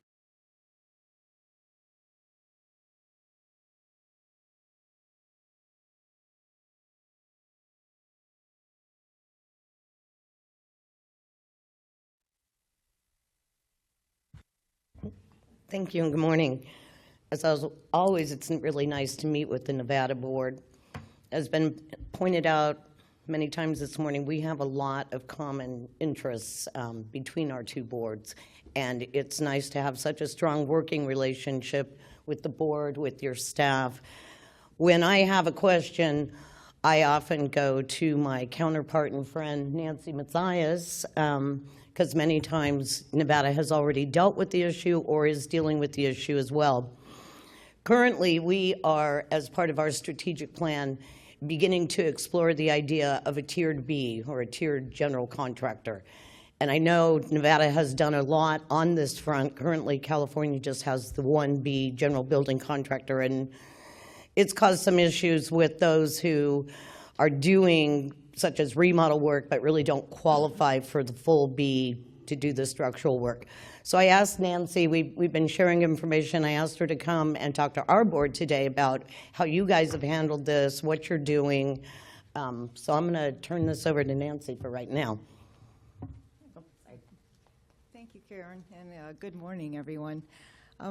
As Karen and I have been exchanging information, it's become very clear that we're facing a lot of the same challenges in terms of making sure that our license classifications are relevant and that they're addressing the current needs of the industry. One of those areas that we recently addressed in Nevada, as Karen mentioned, had to do with commercial remodeling work. And Nevada has always had a primary and secondary licensure scheme. And under that structure, we currently have a subclassification for general building, which is our B2 classification. And that allows people to construct and remodel buildings that do not exceed 3 stories in height. And what we were repeatedly finding was that B2 contractors thought they could remodel high-rise buildings, and we'd find them doing tenant improvement work or other improvements in those structures. And so our enforcement group would cite them, and then as we addressed remedies for that, we advised them they needed to obtain a full general building license. They'd say fine, they'd come in and apply for that license, and then we'd tell them they couldn't have it because they didn't have the necessary experience. And we found ourselves addressing that with such frequency that we really felt that we needed to address that situation and find some way to accommodate this industry group. And so what we did last year is we commenced rulemaking and created what we call now a B6 subclassification for commercial remodeling. And that is limited to remodel work within the walls of the structure. We adopted that as a temporary regulation in April. We do have some applicants that have already applied for it, although we haven't issued those yet. And then we recently commenced rulemaking proceedings to make that a permanent regulation, and we'll be holding hearings next month for that purpose, and we hope that will move forward. But it was really well received. We had some opposition, but even those individuals saw the value in that classification. And so we think it was a good solution to that problem. Yes, Mr. Spino. What's the difference in terms of, so you have a B1 and B2? Is that what it is, the above 3 stories and below 3 stories?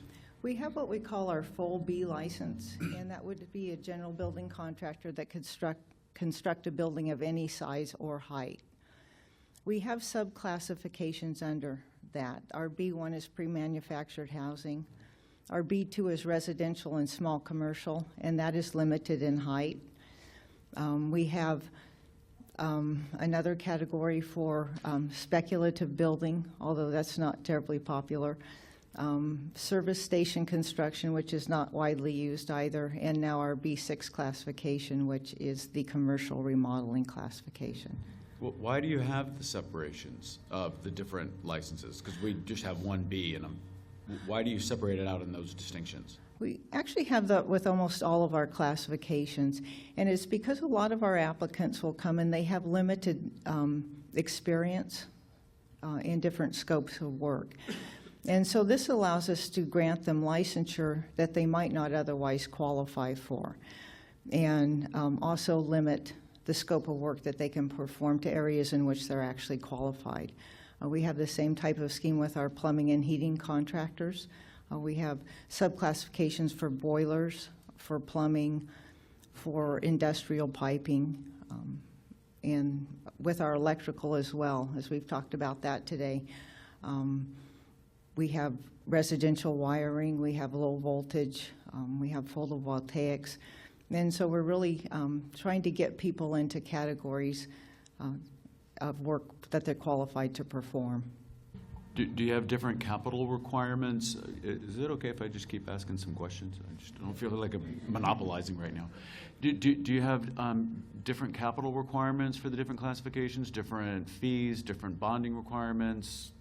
We do not. We treat them all the same. In terms of capital requirements, we do a financial responsibility evaluation on all of our applicants, and we establish monetary limits for each licensee, which is the maximum amount they can contract per job. Those are based on the financial strength of the company and not on their classification. We also usually establish the bond requirement based on a monetary limit. And what would the range be of, like, what's the most a fee would be and the least a fee would be based on contract limitations? Typically, we don't set those below $1,000, and we have licenses that are unlimited. So it's a very broad range. The fee is below $1,000, or the contract value is below? Contract value. Okay, and what would the fee be, though? Like, what are you charging the contractors? The application fee is $300. That is standard for any type of application. And then our biennial renewal fee is $600. And again, that's standard for all applications. The residential recovery fund assessment is tiered, and it's based on the monetary limit.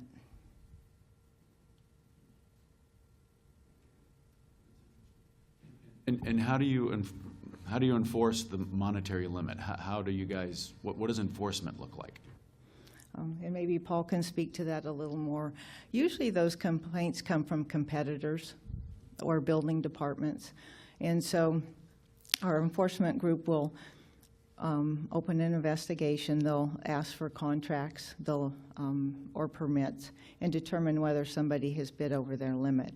If they have, we have several enforcement remedies. We can issue citations. We can take other disciplinary actions. And Paul, maybe you can speak to that a little more. She's absolutely right. We look at the contracts, you look at the limit. It's pretty simple. And if it's a situation where, let's say, for example, there's an additional contract that's going to be added to it, let's say it's a large project and they're going to go beyond their limit, then they have to go for a one-time limit increase with the board in order to continue with that job. So we're very, very aggressive on that. We look at it, and I think the contractors know it as well. They try to stay within their limits. If they're going to go beyond that limit, again, there is remedies for it. They could go for the one-time extension. However, if we do find that they are over the limit, then we do cite them. If it's a reoccurring theme, then potentially they can be before the board and have to account for their actions before the board. So. There's a situation where this, I'm not suggesting we adopt the system, but there is, I just got off the phone with somebody who's a general contractor that we happen to do work for, that's going to do some work that he has no right doing. He has no idea what he's doing. It's a catastrophe. And I'm telling him, run away. But he has a license to do it because he has a B. So, and it's a residential guy that's trying to do a commercial job and yada, yada, yada. And at the end of the day, he shouldn't be doing that work for safety reasons, consumer protection issues. He's not going to perform, and the guy that's paying for the building isn't going to get what he thinks he's paying for. Just throwing it out there.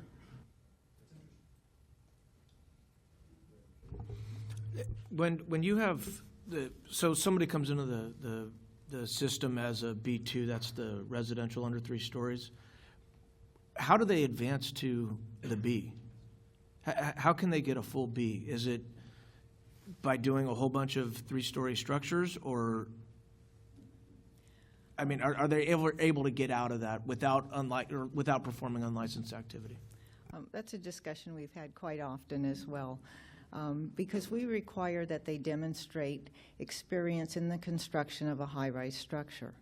And that's why we had so many people trying to make that transition that couldn't, and we felt that we had to find a niche for those individuals, and we created the B6. But they really would have to work for somebody else or demonstrate that they've done that type of work before we'd grant them the license. Has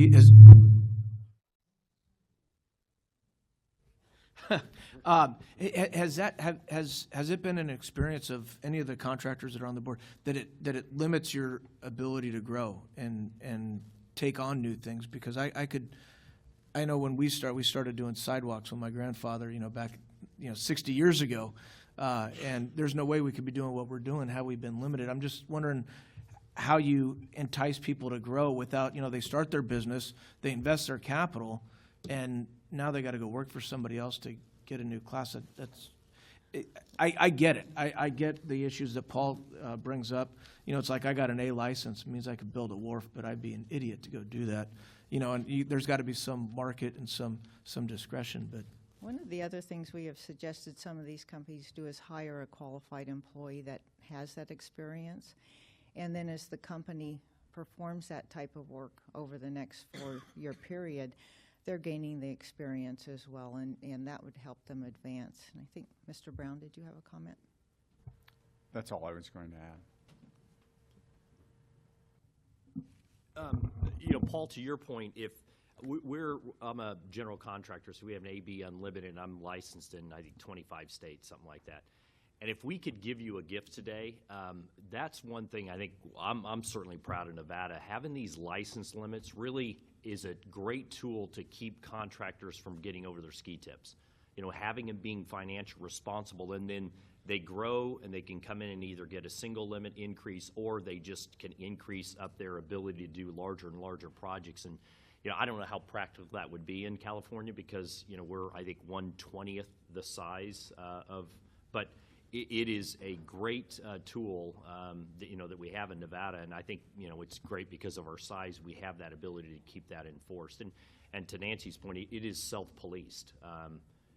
whether it's in the public sector or private sector, contractors are always watching, their competitors to make sure that they don't break those regs. And then, in terms of growing, I think Nancy, put that out. It is a little bit of a catch-22, and I think that's why we responded with this B6 classification, because we found that, there's contractors that had the full Bs that didn't want to do remodels in high-rise, construction, especially when we went vertical in the south of Nevada. So there's again, I can just share my experience with it in this world of separation is residential versus commercial. They're two totally different steel businesses. And I originally started as a residential steel company, and I tried to make the transition to commercial, and it was a train wreck. And I ended up acquiring a union commercial company to get the people and the staff and the crew, because we had to find those people with the experience to do it. And they should be licensed separately. They're that different. They really are. But that's just in my world.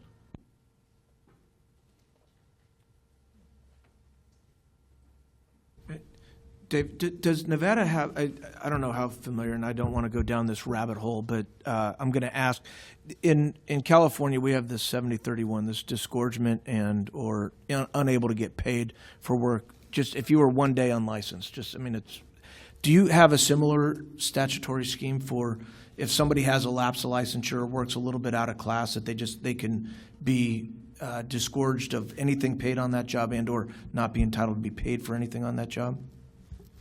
Just a reminder that we're on tiered licensing. That's the subject matter of this agenda item, so that might be something that you would want to include in another agenda item. Thank you.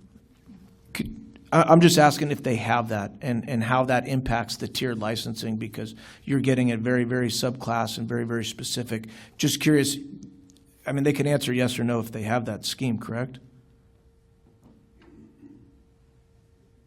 If you're going into the unjust enrichment aspect, I don't think that's something that's currently noticed on this agenda, and I wouldn't recommend it. But I'll defer to Mr. Brown on whether he thinks his client should answer that question. Question withdrawn.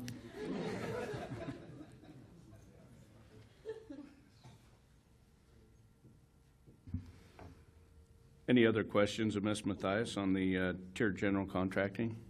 And I really agree with Kevin and Paul. I think that there's, that there's definitely a huge learning curve in going from residential to commercial, and that's in essence why we've created the way we have, as well as having the monetary limits, which help help contractors manage their way into business instead of out of business.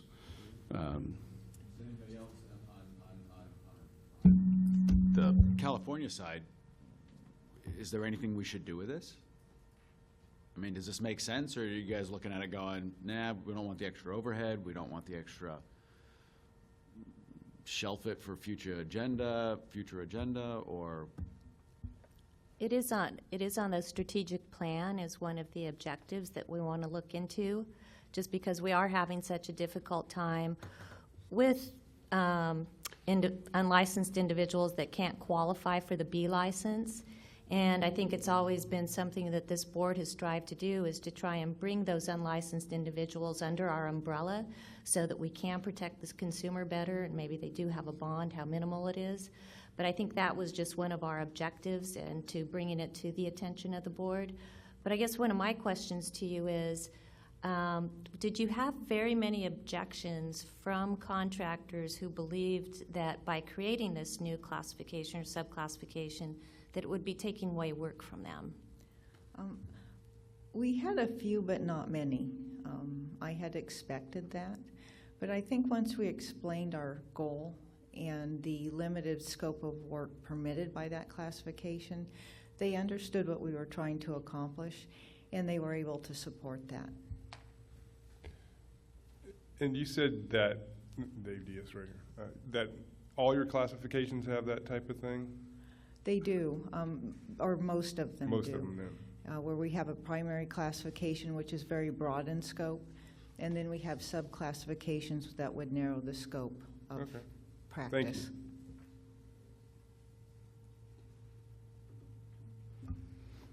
Seeing nothing further, thank you, Nancy. Thank you, Karen. Thank you. And that brings up Jennifer and Rick for the public outreach strategies and affiliated media campaign, and I'm going to stop there.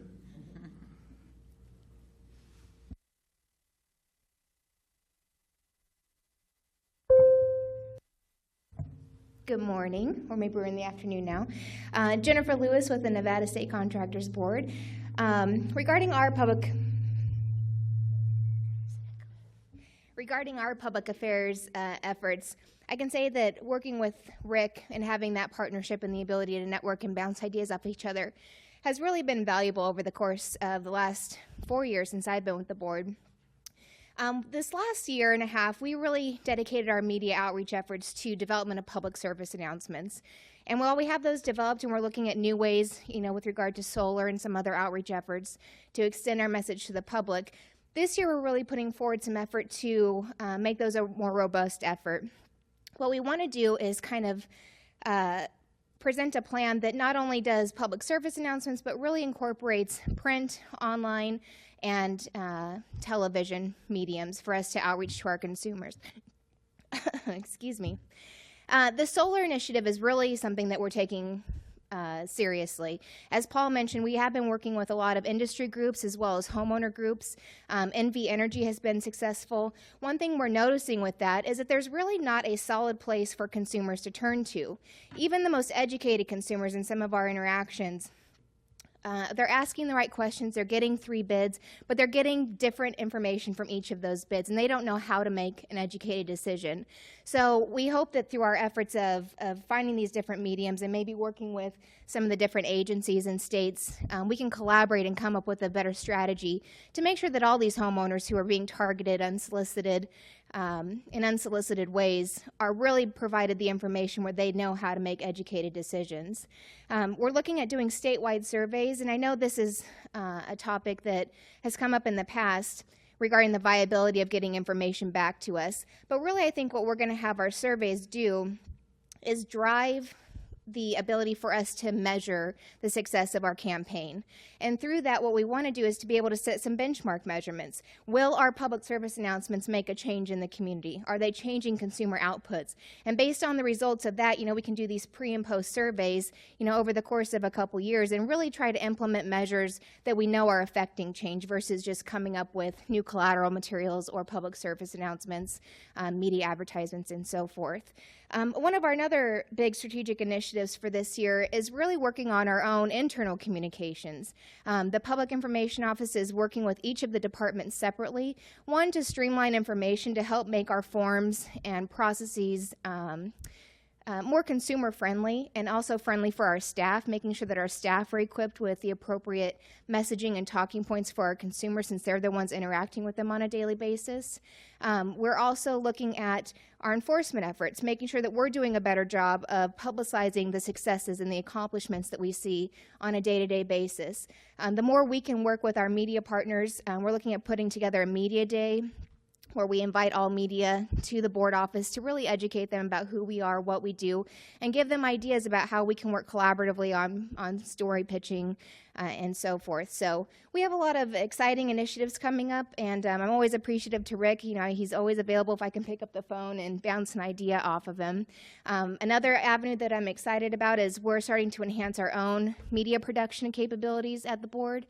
So while we're not quite to the level of the system that you guys have here, we do hope to start producing more video segments and B-roll footage for our own media partners that we can be more proactive in getting out to them. So with that, I'll turn it over to Rick. Well, maybe my one offer of guidance for Jennifer today is technology doesn't always work. It's great. We have a lot of abilities to do a lot more with technology, but we have to remember that things aren't always working. And so I apologize for the feedback in the room. And there are a number of people who are watching online. I know we're kind of struggling to have enough audio, so we'll do our best to kind of find a good balance.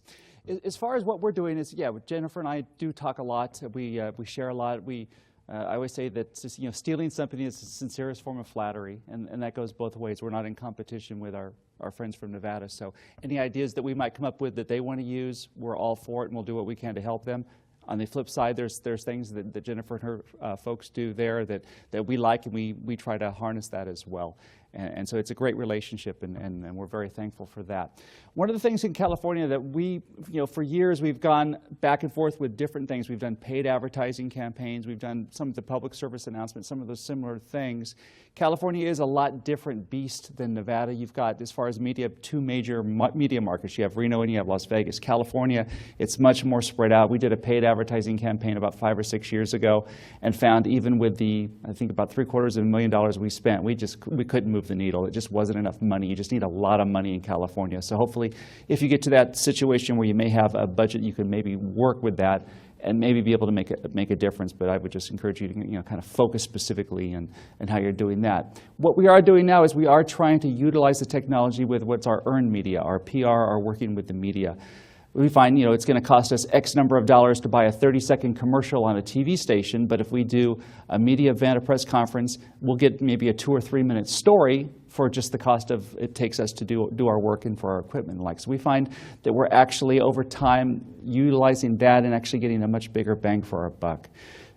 For example, since the last board meeting that we had 3 months ago, we not only conducted one of our own media events, but we also, our partnerships are really starting to grow. We participated actually in media events with our own, which was in Madera County near Fresno. We had the district attorney, the police chief of the local city involved in that. Got a lot of media coverage in that Fresno market and around the state. Then we went to the Kern County District Attorney's Office in the Bakersfield area.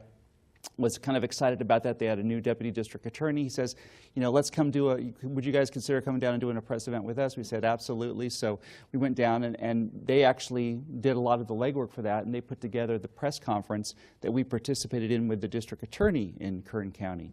And about 3 weeks ago, we got a call from the Los Angeles City Attorney's Office, who we've worked a lot with over the last number of years. They work very closely with our enforcement team. One of their folks there said, hey, we'd like to do a press conference. We want to come up with some publications ourselves on unlicensed contracting. Are you up for coming to Los Angeles and doing a press conference? Absolutely.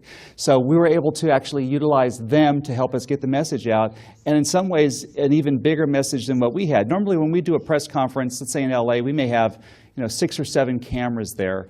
We went to the LA City Attorneys. They had 14 cameras there. They had 2 different radio stations.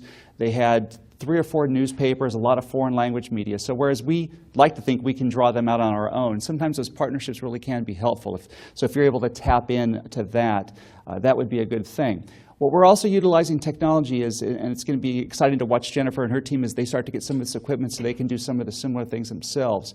In the past with technology, especially I'll focus on television, is whenever you had some kind of video and you wanted to distribute it to the media, you had to either put it on a disc or a tape back in the old days, and you actually had to mail it to them. You had to buy satellite time. You had to rent a satellite uplink, and you had to send that out to them, or you had to physically go and drive. So we had a number of sting operations, and if we had a TV station that didn't show up, we physically would drive to their station and give them a copy of the tape.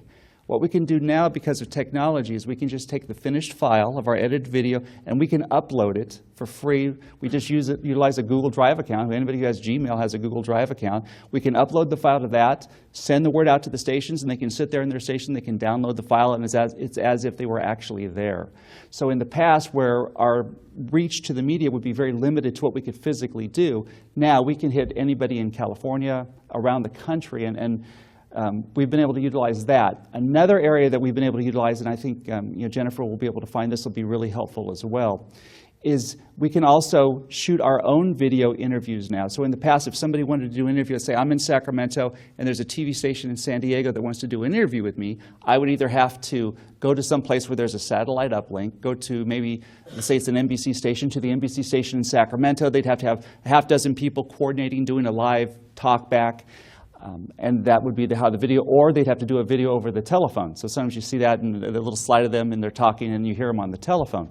What we can do now is we can take our camera, we can set it up as if the station was there, They'll do the interview with me live over the phone, so they know exactly what I say. They ask their questions, and so I'm talking to them on the phone, but at the same time, we're actually recording the interview.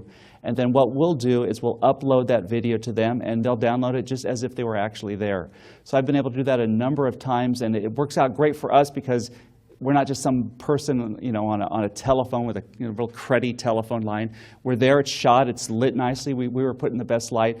And the fact that media is starting to become more used to that. In the past, they say, oh my gosh, no, we can't do that. We have to be there and do it ourselves. Not that they aren't journalists anymore, but they've kind of relaxed some of the standards because of technology. You see Skype interviews. That was one of the biggest ways I could actually talk the media into accepting the fact that we were shooting it ourselves. I said, well, hey, if we're doing a Skype interview, it's our camera, it's our internet, and you're downloading it. How's that any different? And when they started thinking about it, they kind of realized that, and they were comfortable with it.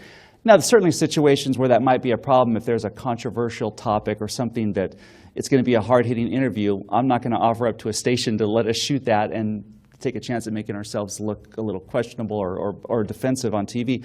But I'd say 95% of the interviews we do, maybe even 98% of the interviews we do, are just educational. They're about a specific complaint we've got. It's about a sting operation, unlicensed contracting, going through consumer tips. A lot of that stuff is really generic stuff, and the media, as time goes on, is getting more and more acceptable of doing that. So that's going to be, I think, really helpful too. So I would just encourage you to look for those ways to actually be able to use other people, whether it be the media, whether it be politicians, whether it be prosecutors. As you expand your reach and build those partnerships, look for them. A lot of them do have press people, and they'll be able to help you out as well. Another area I'll just briefly touch on where this has really worked for us is last fall we had a fairly significant earthquake not too far from here in Napa. We did a lot of our own press coverage with our partners from Department of Insurance, Industrial Relations. We have a lot of disasters in California, so we've gotten pretty good at doing that. What we found too is we are going in the future can even utilize the local people even more. What we did and ended up being, I won't call it a mistake, but we weren't able to capitalize on it as much as possible. We did our own press conferences and our own press events, and what that led for us doing the outreach and trying to get the media to come out. When the city of Napa had a press center and they had news conferences every day, and you would go into their news conference and there'd be the 10 or 15 cameras there. So in the future, I'd say if there's any kinds of situations where it's a disaster, especially where you can kind of go in with the local officials who already have the infrastructure for press set up, go in and utilize that. It would have been much easier if I'd gone to them and said, hey, can we do one of your sessions, can we do something on licensed contracting? We then would not have had to spend all the time we did trying to get the media to show up. They would have already been there. So that's kind of the main things. Happy to answer questions or talk about any other ideas as far as outreach.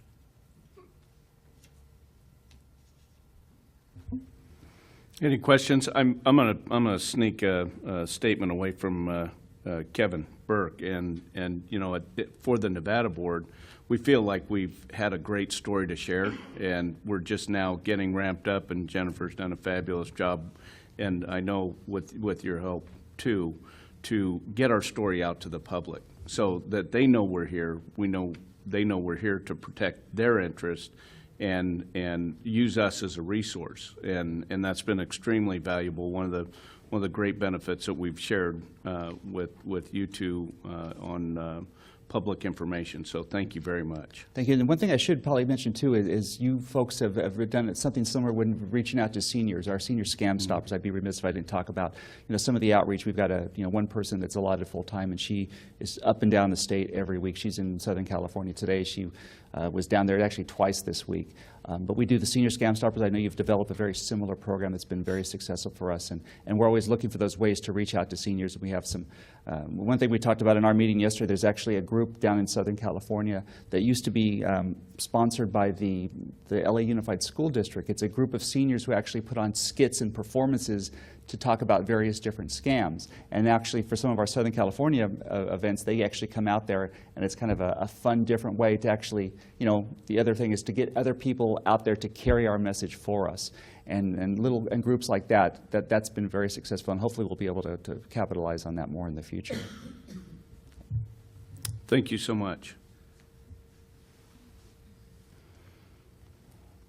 Paul and Dave, enforcement goals and objectives.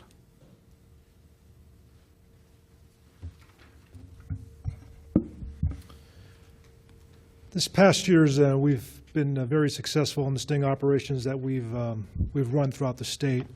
We will continue to do those operations, and as Jennifer said, partner up more with the public information to get the press out there. We understand it's the force multiplier. When we get the press out there, we're going to get our more bang for our buck, get the message heard, not only by the public as far as the concerns that we have regarding unlicensed contracting, but also to the unlicensed contractors that you are not going to be able to conduct your services illegally. The other thing that we're doing, we like to do, is we've got a plan to meet with the Nevada State District Attorneys Association. 17 district attorneys within the state have an association. Our plan is to give a presentation to them this year, specifically about what the board does and the concerns that we have relative to unlicensed contracting. We'll also advise them of the new law, AB 137, which was just passed by the legislature and signed by the governor, and which raises the fines for unlicensed contracting. A minimum fine, first offense $1,000, second offense $4,000 minimum fine, and the third offense is a $10,000 minimum fine. So we're going to try to get the DAs on board with us because we realize that that's really a real pivotal point as far as the prosecution of these cases, as opposed to them plea bargaining the cases down and really not enforcing the statute as they should. One thing we've also done this past year, it's been very successful, is fraud investigation. We've had one significant fraud investigation against a licensed contractor in Nevada with an unlimited license. The investigation resulted in a stipulated revocation as well as additional fines, and the case is still going on. What we've been able to learn from this case and develop is a strong foundation as far as prosecutorial, investigative, as well as industry experts to testify. We believe that we can do any investigation as well as prosecution of a contracting case that is brought to us. We think during the next year we hope to expand the unit, adding an additional investigator for that to be able to work cases throughout the state. And in addition to that, we'd like to address the public, specifically working groups, whether it's contractors or businesses, as far as the fact that we can do these cases, partnering also with local law enforcement, that we do have the talent and the ability to work these cases in the event that they get any referrals, that they can send them our way to do that. We are mandated by the Nevada Revised Statute to investigate construction fraud cases, as well as to coordinate and cooperate with state, local, and federal agencies in those cases. And the third thing is what we've started doing, going back about 4 or 5 months now, is applicants, we do criminal history backgrounds on all applicants. Those that have a questionable background in the past, staff has been very, very conservative in our recommendation to the board as far as what should be done with the applicant, whether mainly denial. In order to better serve the board, what we've done is partnering with the licensing is to, if we have a potential individual we think is borderline, we'll call that individual in for an interview. And on average, these interviews have lasted probably 30 minutes, in which we will go in-depth look at that person's criminal history and try to ensure that we feel comfortable in our decision, whatever it is, as far as our recommendation to the board. And we think that's been extremely successful. I think that's going to cut down on a number of the denial hearings as far as on the criminal history side. And I think that's going to be a real benefit to what we're doing. More importantly, I think we're also, during these interviews, being able to drive home the importance and the significance of the license that they're applying for, that this is just not something that they can, we're going to rubber stamp them. And we look at very, very hard at these licenses, and we will probe and, question any applicant or licensee who's going for reapplication as far as their criminal history. And so we're trying to hold that standard there as the board has set. So, and that's basically what I've got. Dave? Thank you. The last year or so, we've implemented an enforcement academy, which has provided training to our staff on settling cases, writing reports, conducting thorough investigations, testifying, and making the right decision with the case disposition. In the next year, we're going to be expanding the academy based upon our board members' recommendations, specifically Board Member Herrera, and that we have industry experts come in and provide training to our staff on the various code requirements, the trade standards. Hopefully that will assist us in increasing our settlement rates. We do survey those complainants, those consumers that file complaints on their satisfaction with the process, and what we've determined is that they're much happier when the case is settled and they receive restitution. So we're always looking for ways to increase that satisfaction. But recognizing that not all contractors are simply, we look at it as contractors may make a mistake, may do something bad, but they're not a bad contractor. We want to help them to resolve a dispute. However, we do have contractors that are bad, they're unlicensed, they don't have workers' comp. We need to look for ways to identify them earlier in the process, and we're looking to leverage our resources. And we're looking at two avenues that we're going to be implementing in the next couple of months. One is to reach out with our industry partners, our construction associations, to attend City Council and Board of Supervisor meetings to make sure that those local officials at that level, that they understand the need to support the building official when code enforcement officers identify unlicensed, uninsured practice, to back up the law enforcement that we use for our stings, that we also partner with regularly, that being the police and sheriff, and then the district attorney that prosecutes our cases. What we found is that the level of prosecution varies amongst the 58 counties in California. We want to ensure that those individuals committing these criminal offenses, generally felonies, they do receive the same penalty no matter what county they're in. And to do that, we're going to be hosting training in October where we're going to be bringing in deputy DAs that are prosecuting these cases and have them receive training from their peers that have had success, and we're real excited about that. Another area we're looking at is the public works arena. Last couple of years, we established a public works unit. We did that because it became quite evident that public works contractors, most of them, do a wonderful job. But in California, perhaps the same way in Nevada, you're required to hire the lowest responsible bidder. And I guess the key word there is responsible, and not all these contractors are responsible. And some of them are hiring subcontractors, first and second tier contractors that have no business in the public works arena. And we need to do something about that, so we established a public works unit. We're very pleased that, I believe it's July 1, in California, there's now a requirement that to contract on a public works project, you have to be registered. This is going to help to identify who's out there. This can provide for greater sharing of information amongst the various state agencies, and so that we'll be able to take more timely action when these contractors that have got the job because they were the lowest bidder, but they were the lowest bidder because they're planning to cheat.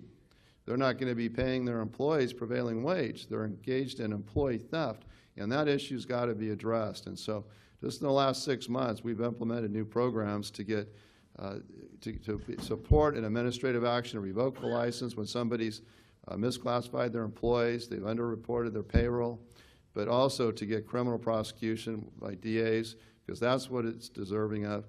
These contractors that we're dealing with in public works, they admit that they shorted their employees anywhere from $300,000 to $1 million. How is that acceptable? And they're only now willing to pay it back because they got caught. There needs to be a penalty for it. So those are 3 of the new enforcement approaches that we've started, and we're going to continue in through 2016. So thank you. Thank you, Dave. Actually, the Public Works Unit's something that we've discussed, and I'm sure we'll be having future discussions with the California Board on how that was implemented and how it's working. I've got that circled and on my notes. Thank you very much, and that brings up Nancy and Karen for licensing goals and objectives.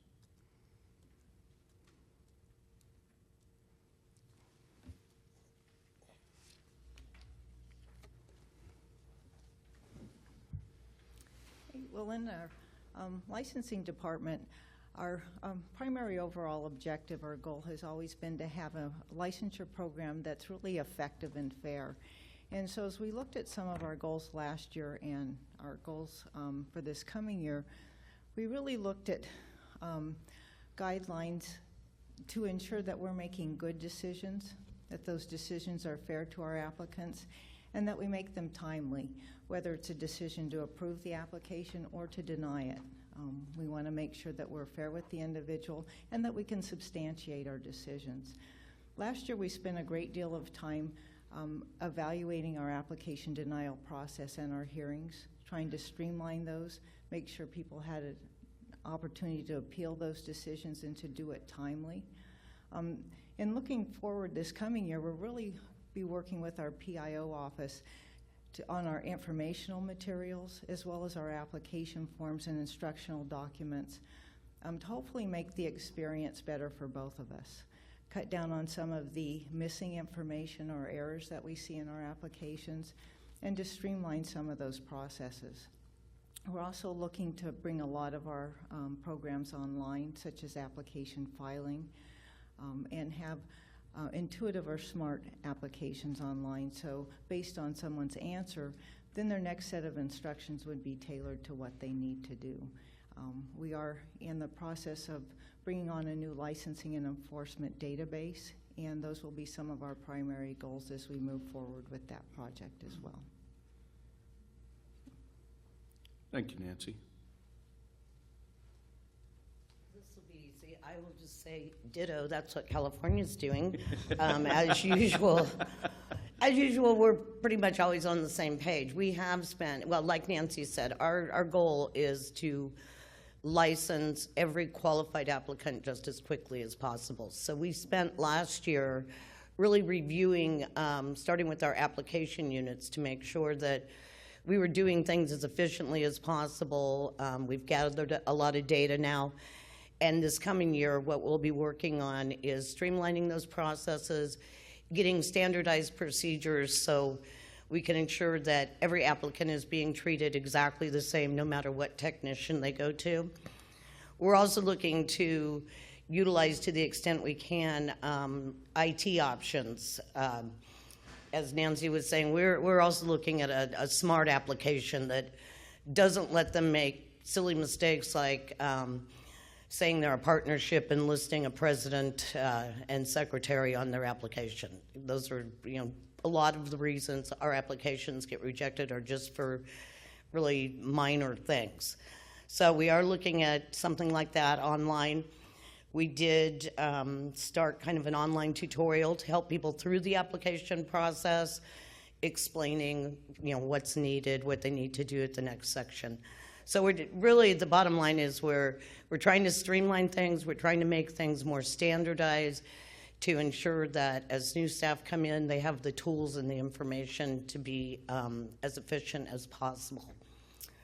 And I think that kind of covers it. Oh, and we expanded our e-payment. We finally have the ability to accept credit card payments, at least at our offices. So 2 now, and we'll be expanding it to all of our field offices. So we're getting closer to online payment, but we're really excited about the opportunity for licensees and applicants to come in and pay by credit card.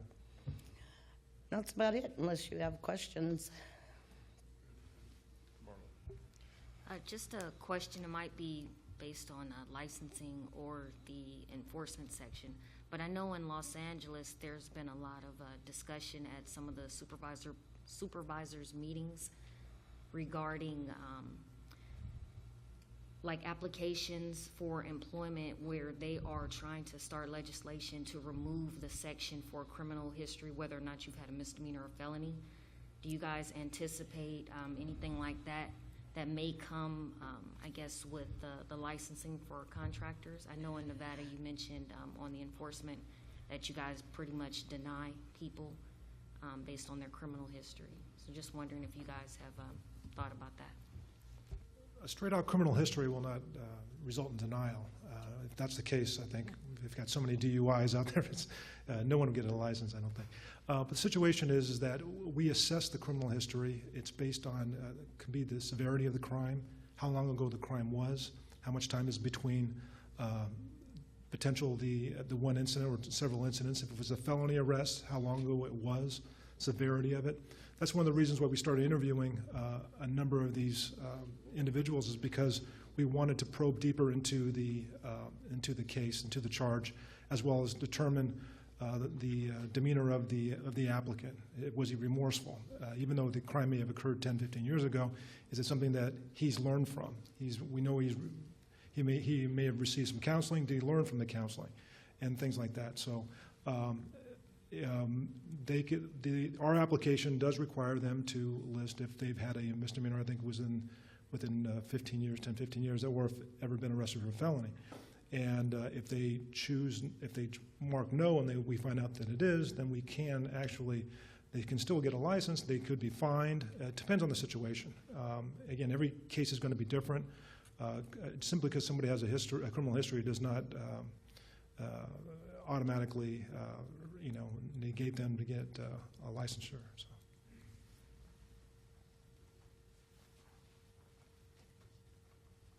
Hi, Laura Zuniga from CSLB. I just wanted to mention there was legislation last year signed by the governor, AB 2396, that prohibits boards from considering expunged convictions, which previously were taken into account in the licensing process. So we do have criteria in our statute and regulations that specify the types of convictions that we can look at and can deny a license based on those. Good, Kevin. Back to you, Paul, on the enforcement side. You were talking about raising is it raising the penalty for unlicensed contracting to $1,000? Yeah, that's the minimum penalty is $1,000 in the state of Nevada. It's the new legislation that was just passed. Okay. Are there any other civil penalties that are available to a consumer that hires an unlicensed contractor? Civil penalties explain that. I mean, disgorgement or? Well, for example, the elderly, there is penalties on that as well. That's actually a criminal situation. We can, there is, if there's been a situation in which a homeowner's been harmed by a contractor, and that's, I think Mr. Wells mentioned the residential recovery fund that we do have.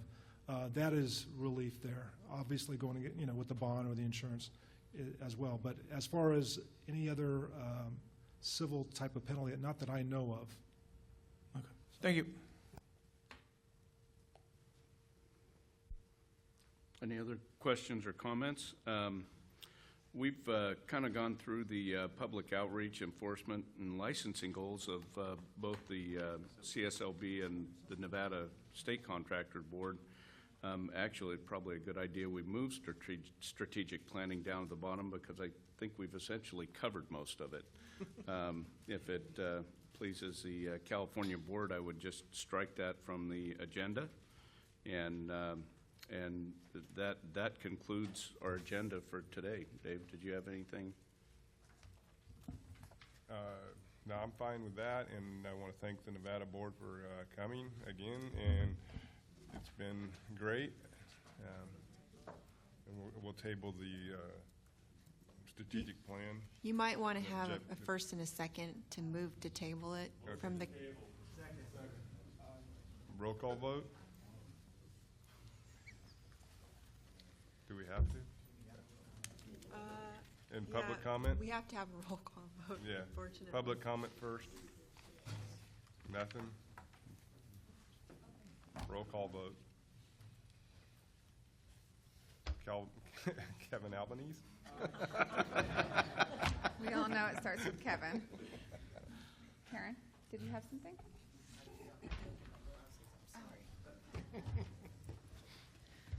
Okay, Kevin Albanese, Augie Beltran, Linda Clifford. She left. Absent. David Delatorre. Aye. David Diaz. Aye. Susan Granzella. Joan Hancock. Pastor Herrera. Bob Lamb.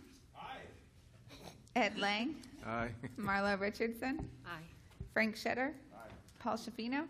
Johnny Simpson. And Nancy Springer. Thank you. Adjournment's next, right? Do we adjournment? Yeah, so with that, the Nevada Board would Would also like to thank the California Board again for having us and sharing your thoughts and ideas and all the things that we've shared today. It's always beneficial and fun for us to come down and share those ideas here. Is there any public comment on the for the Nevada Board? Seeing none, the Nevada Board is